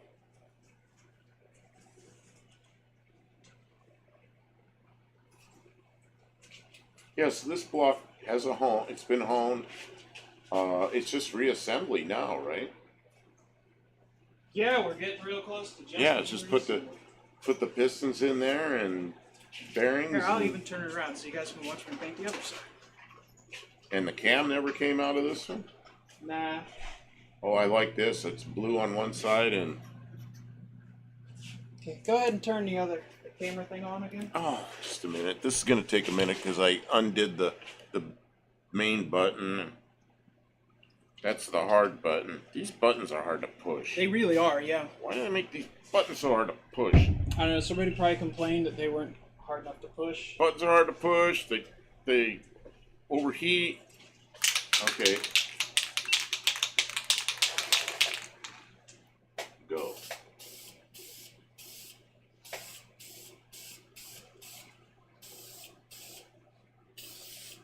Oh. So you're not going to talk while you paint? Oh, It's not a talkie. Well, we're live streaming this. We're live streaming and we're painting. And so on this video, you get to listen to the hiss. Hiss. Okay, I'm gonna.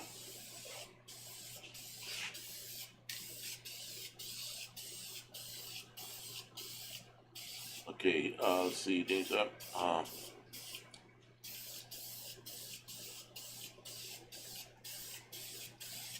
trying to aim the camera and read this.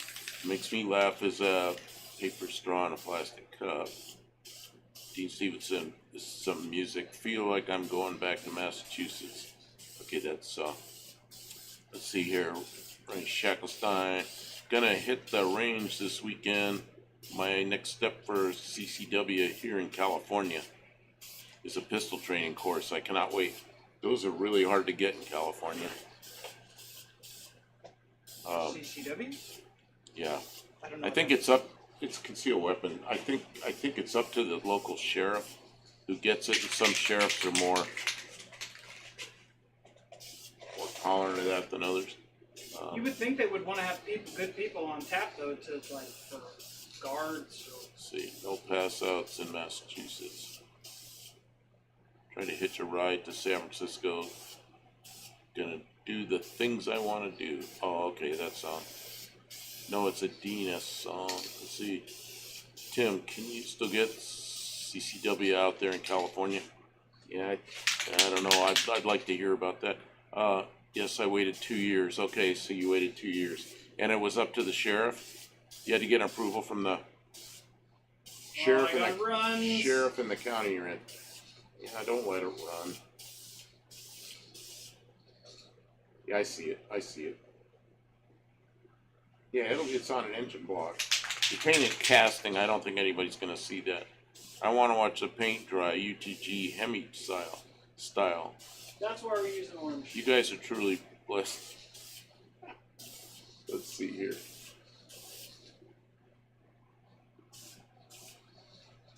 Yeah, you're going to have to let that dry, I think, until you put another coat on. Mm-hmm. Because at least you know how to paint without making them. I've watched people do that and they already have the whole thing running. Yeah, it spit on me. That's why it ran right there. Okay, I'm going to turn this off. Okay.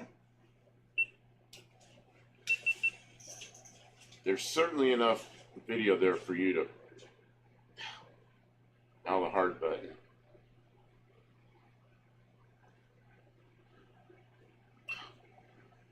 Nope.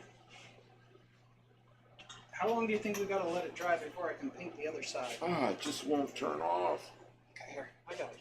Oh, okay. You're gonna break it. You can't push so hard. Oh, you gotta push harder, nothing happens. Okay. I think everyone should be allowed to open carry. Crime of drop. Well, you know, it's probably, it's like Arizona, you know. Everybody can open carry unless you're told you can't because you're a felon or something. But yes, local sheriff. However, I still carry because I'm not going to be a victim.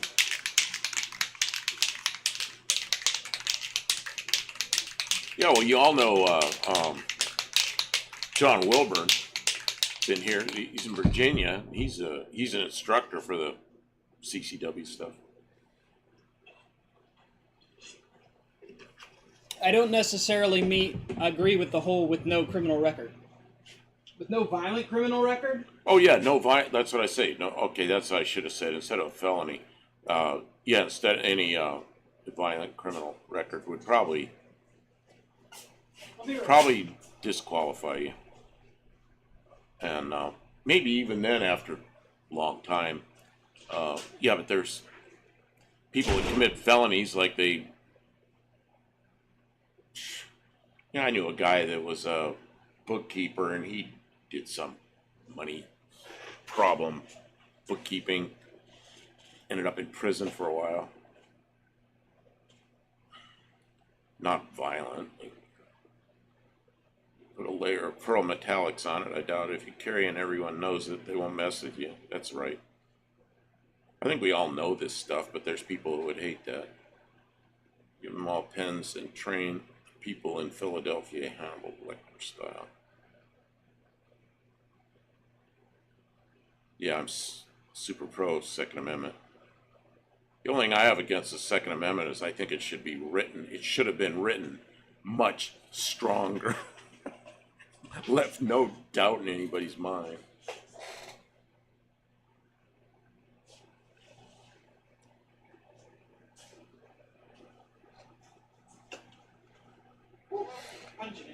My son, who's in the Army, long-term Army guy, he says, I think everybody should be allowed to have any weapon that North Korea is allowed to have. Man, that'd be a deterrent. A greed buff. I mean, it looks better than it did when it was all the paint was peeling off of it. Oh, it looks a whole lot better. But it's there's so much casting showing through because all you put was a light coat on there that it isn't bright orange yet, which it will be. If I have enough paint. Huh? If I have enough paint. Let's feel this. I thought you said there was another can. There is. Oh, well, I need to get that. Start shaking it. Shaking it. Dean, I'm sure he'll think of a song for that. Shake it up. Dean, isn't there a song like that? Shake it up. Seems you remember it like that.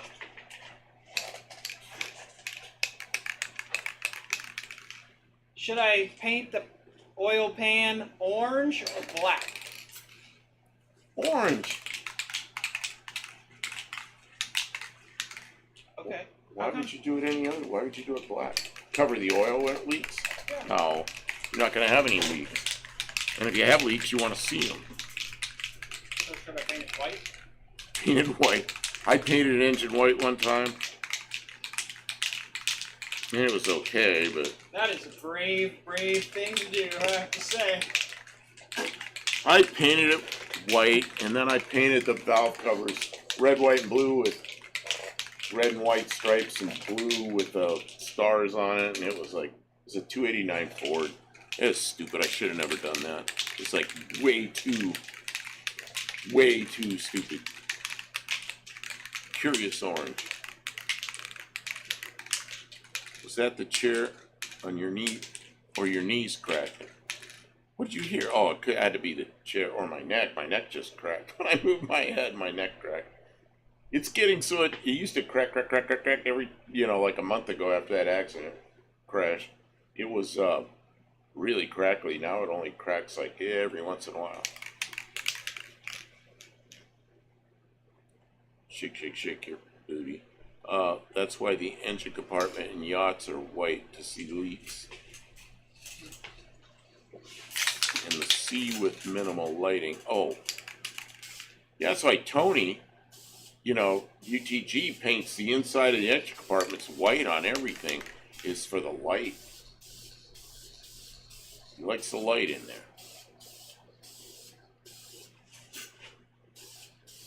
I kind of like the Chrysler products that you just leave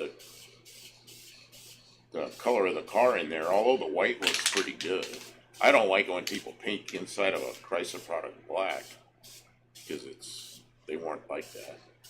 But then, like all the Fords I had, they were black under there. The underside of the hood was painted car color, and right over the edge is a fender, but everything else was black. I guess that's okay.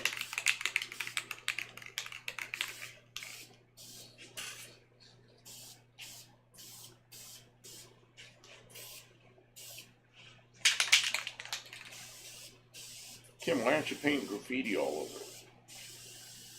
That's a name or something. No reason. Did you wear bell-bottom pants and white boots too? You had laughed. No, that was after that. Bell-bottoms came out, got real popular like in 1973 when I was first in the Air Force. Of course he did. Everybody And did. everybody that was young, you wouldn't be caught dead with straight-leg pants. Yeah, I had bell-bottoms that looked like skirts down there. And that was cool. And when we were off duty, we put on our bell-bottom pants and walked downtown. It was big. It looks so silly now, but it looked right then. No white boots. Nope.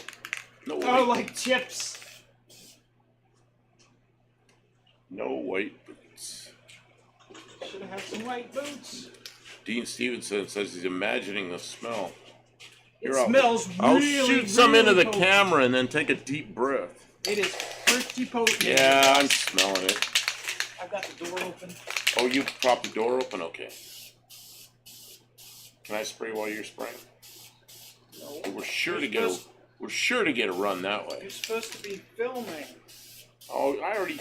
How much spraying do you need? You can spray the other side while I. No, I'm not gonna do that. I'm gonna let you do it. It's your engine. You do the paint on it.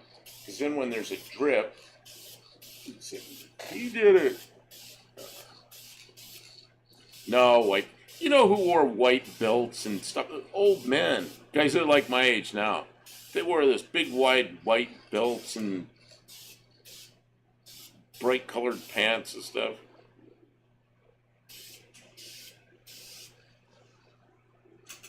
I'm not even sure what a Nehru shirt is.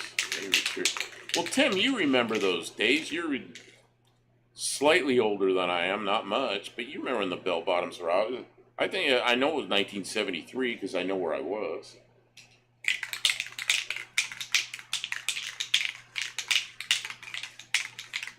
That's an orange motor right there. It's getting there. That right there is an orange motor. You turn it into a Hemi. I'm gonna paint over here. There. You had a missed spot right there. There was bare casting showing, so I put a little spritz on it. Yeah, alien shirts like this and hoodies do it for me. Yeah, I got a hoodie on. But I don't wear it with my... You know, now all the gangsters run all the hoods up all the time, you know? Used to be, when we were kids, my mother would put your hood up, because it's cold outside. She didn't want us to get sick, you know? And we didn't want to wear the hoods up because that wasn't cool. Now, I guess the kids all like to run around their hoods up. I don't know. Never know what's cool, what isn't cool. Because I'm an old man, I just do what I do. I wear hoodies because they're warm. Well, now, the way they know what's cool and what isn't cool is whatever you do is Whatever not I cool do is because wrong. Yep, because you're the enemy. You know, I got up to go to the bathroom last night. You know what I did? Nope. I put my gray sweatshirt on and went back to bed. Kim, there's a drip here, but I'm going to fix it by putting more paint. Don't do anything. You know where it is? What are you doing? See right there? There's a bare spot right there. Oh, yeah. I just don't want anything on my cream sheet. I'm noticing how it's Okay, there. I got it. Now, I really am going to... Tim says I'm going through my... Oh, wait a minute. Let me back up. I missed something in t-shirts. Bell bottoms are so cool that even the Navy was wearing. Yeah, the Navy was wearing. Uh, there also were Nehru jackets. Now I know what those things were. I remember that, but nothing like I ever wore. Uh, Tim says, I'm going through my second childhood, so I don't remember anything from those times. Second childhood. What do I do in my second childhood? Yeah, I'm thinking about buying a Fox Body Mustang or Fox Body Fairmont from, well, that would have been my late 20s.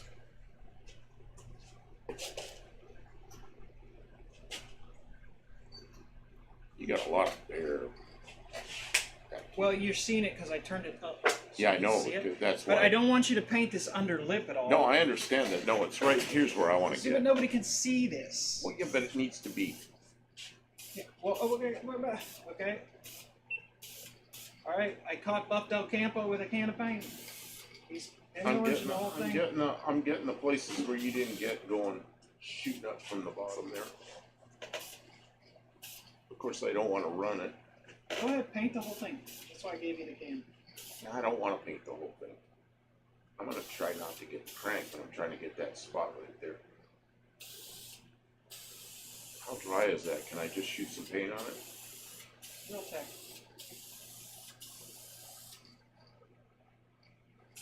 Okay, I've just tacked that. I just tacked that down there. I don't want to put any more on it. Does everybody see me painting? Yep. Okay, this is shaken up enough, or Good work. mixed. Let's see here. Did you use the other can? No, I used the can, the second can I was using.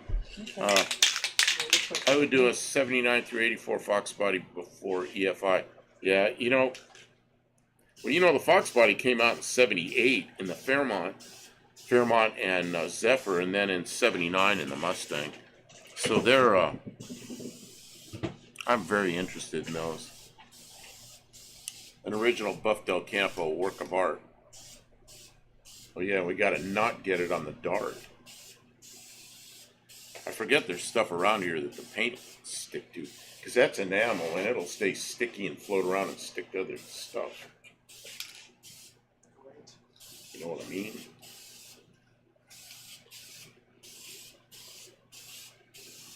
This is gonna look good, Kim.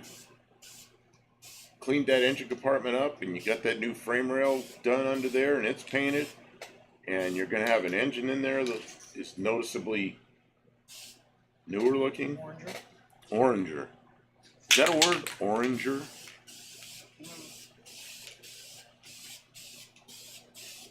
The Mustang back in 79, yeah. I've been looking at mostly at Fairmont Futuras. Because the Mustangs are just, the Fox Body Mustangs are just too expensive. I found a few that are within my price range, but they're in pretty bad shape.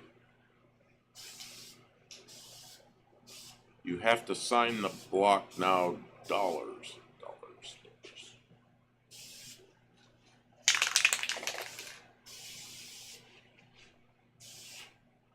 Kim, Money. we gotta let that cure for a little bit.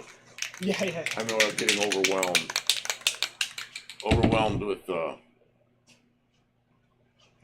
paint. That's a lot of paint. I think that might be enough paint on the floor. I'm breathing too much of it. That might be enough paint on the Okay, engine. I love the Auto 84.5 fuel injected central point 5.0. Man, I'll probably end up with something with an inline 6 in it because that seems to be what most of them have. And I'll probably end up putting I'll put some other engine in it at some point, but I'm gonna just drive it like that for a while. Fairmont Zephyr LTD2 and the Mustang were the same platform. Yep. Wasn't there was another one too. If Mexican Spec's still in here, he'll know what they are. What was the Mercury? It was like the LTD2. Man, he knows all this stuff. I know all that stuff like from the 50s and 60s, but I get up into those years and I can't remember names of everything. Like how it sounds just like SLC 450 EFI. Every artist signs their art creation. Okay. I showed Kim a picture of a slant six that was for sale on Marketplace. It had some black trim. It was like this, only it had some black trim on the valve cover, and that looks so good. See, 84 and a half was carbureted. I bought a new one. Oops, mechanical fuel injection. Bosch. I think it's Bosch. KCIS. Marquis was a big car, wasn't it? What was the when they were making the LTD2, which was a Fox body, kind of an outgrowth of a Fairmont, there was a Mercury. Well, it could have been I don't know. Ford played these name games, put names all over everything. You know, like the Fairlane was a full-size car, then it was a medium-sized car, and then it became something else, and then it became the Fairmont, and it was like, yeah, I just, and then the Fairmont, which was a small car at the time, then it became an LTD2, and the LTD was a big car, so it's just name games. I don't like that. The Nissan's has a Bosch Super K Jetronic. Could have been Toyota. I know what I'll do. It'll have a carburetor on it just because I got carburetors on it. Well, I built something with a 4-barrel on it. I got that, as a 4-barrel intake. I'll use that. Well, my Chevy has an Edelbrock on it, but I'll use that Autolite 4100 I got from Two Hacks Jeff. I'll rebuild that and use it. A little small. I think they're like 550 CFM or something. But the engines I build aren't going to need any more than that, I think. Yeah, Marquis and Crown Vics with a Panther platform. Yeah, but what'd they call that Mercury that was made at the same time the LTD2 was made? Or maybe they didn't. I don't know. I thought there was a Mercury built at that same time. But I don't know.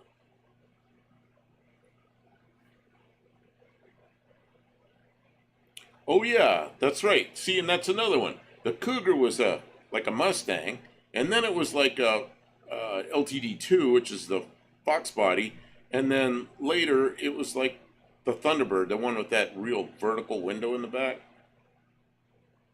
Oh, the Marauder was a Panther platform. Oh man, I like those Marauders. That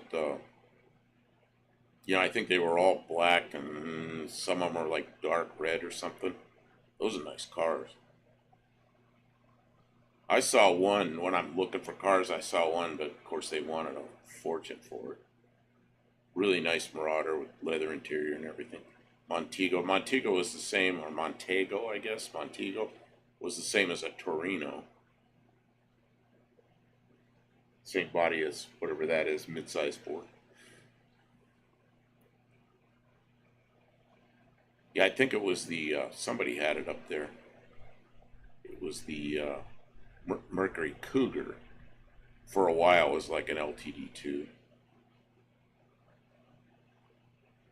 Grand Marquis, big Marquis Fox body.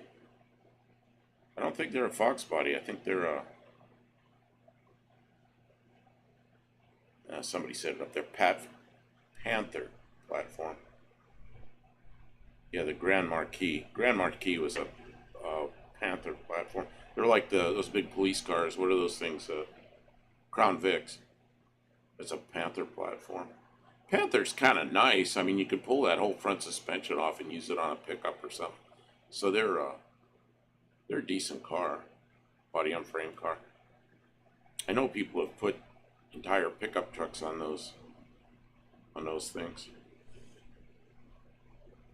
Oh, Kim, how you feeling? Okay. Are you gonna put more paint on that, or just waiting for it to cure, or dry, or are you done, or do you know what you're doing? I'm not going to put any more paint on the other side because you can't hardly see the other side Oh, it anyways. slants that way. All you can really see, you'll see back here a little bit. You'll see the water, like from that freeze plug there forward, and then this down here. That's all you see.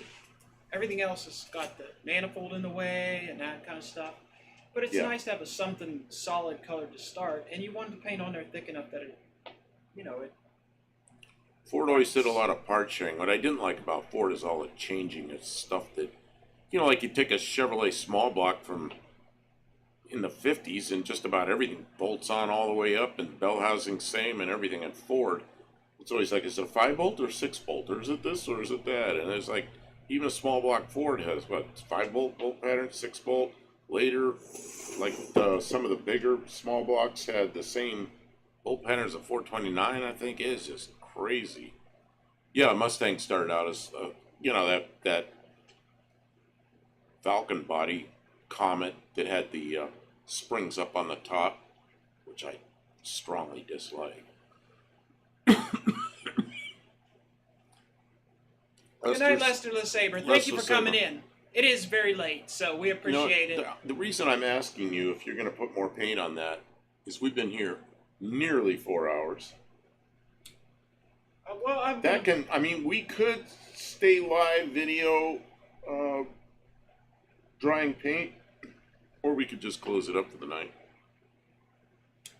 We could clean up some while the paint dries.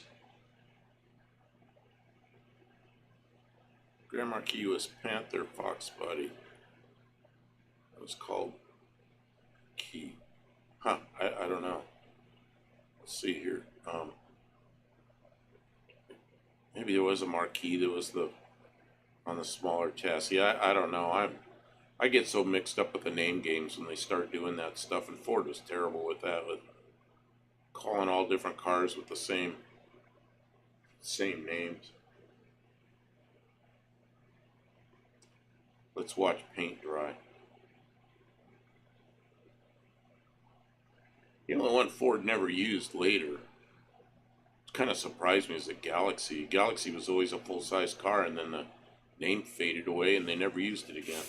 They used everything else again. I've been watching Two Hacks lately. He's been putting out videos from the Nostalgia Drags. Great car. I've seen those. I've seen some. Probably haven't seen all his videos, but I have seen them. Then they went to the S numbers. The S numbers. Not sure what that is. I probably do, but I can't.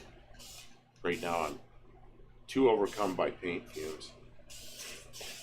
His memory is being impaired by paint fumes. My memory's impaired, and then she fills the place with more paint fumes. Paint fumes. I'm gonna be blowing orange boogers out of my nose tonight. Ew. But yeah. But ew. I'm gonna sneeze into a paper towel, and I'm gonna look at it and go, "Ah, Hemi orange."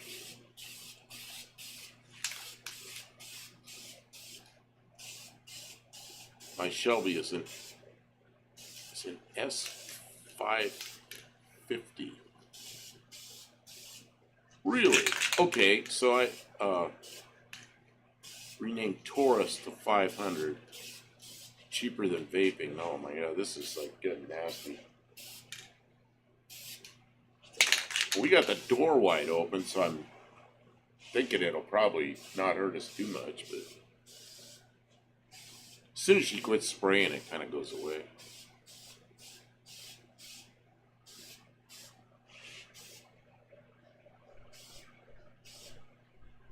Yeah, I didn't know that about the, did Ford change to the S550 and 500? I don't know. I can't keep up with all this new stuff. Probably because I don't care to keep up with it, but maybe I should. I don't know.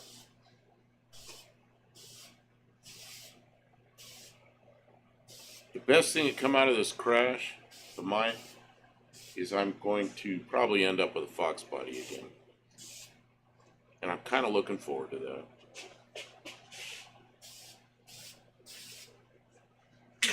I'm done.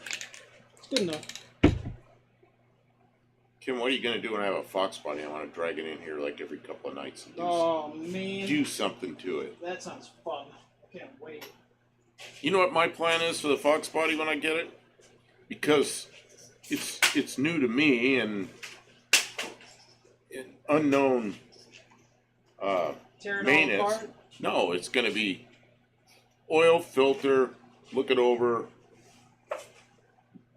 look at the brakes, make sure the pads are big enough that or there's enough material, Bigger that motor, kind of stuff, 351 and wins there. and then just make it so it drives. We can put the 4.2 out of my van in there. Yeah, Ford was all over the place with the nomenclature. Yep. We did worse things than paint fumes when we were younger. I did not. Well, I probably had some alcohol issues, but they were like 17 years old and drinking a couple beers that we weren't supposed to be drinking, but I was never much of a drunk. And I wasn't doing any other kind of drugs because spending my money on cars.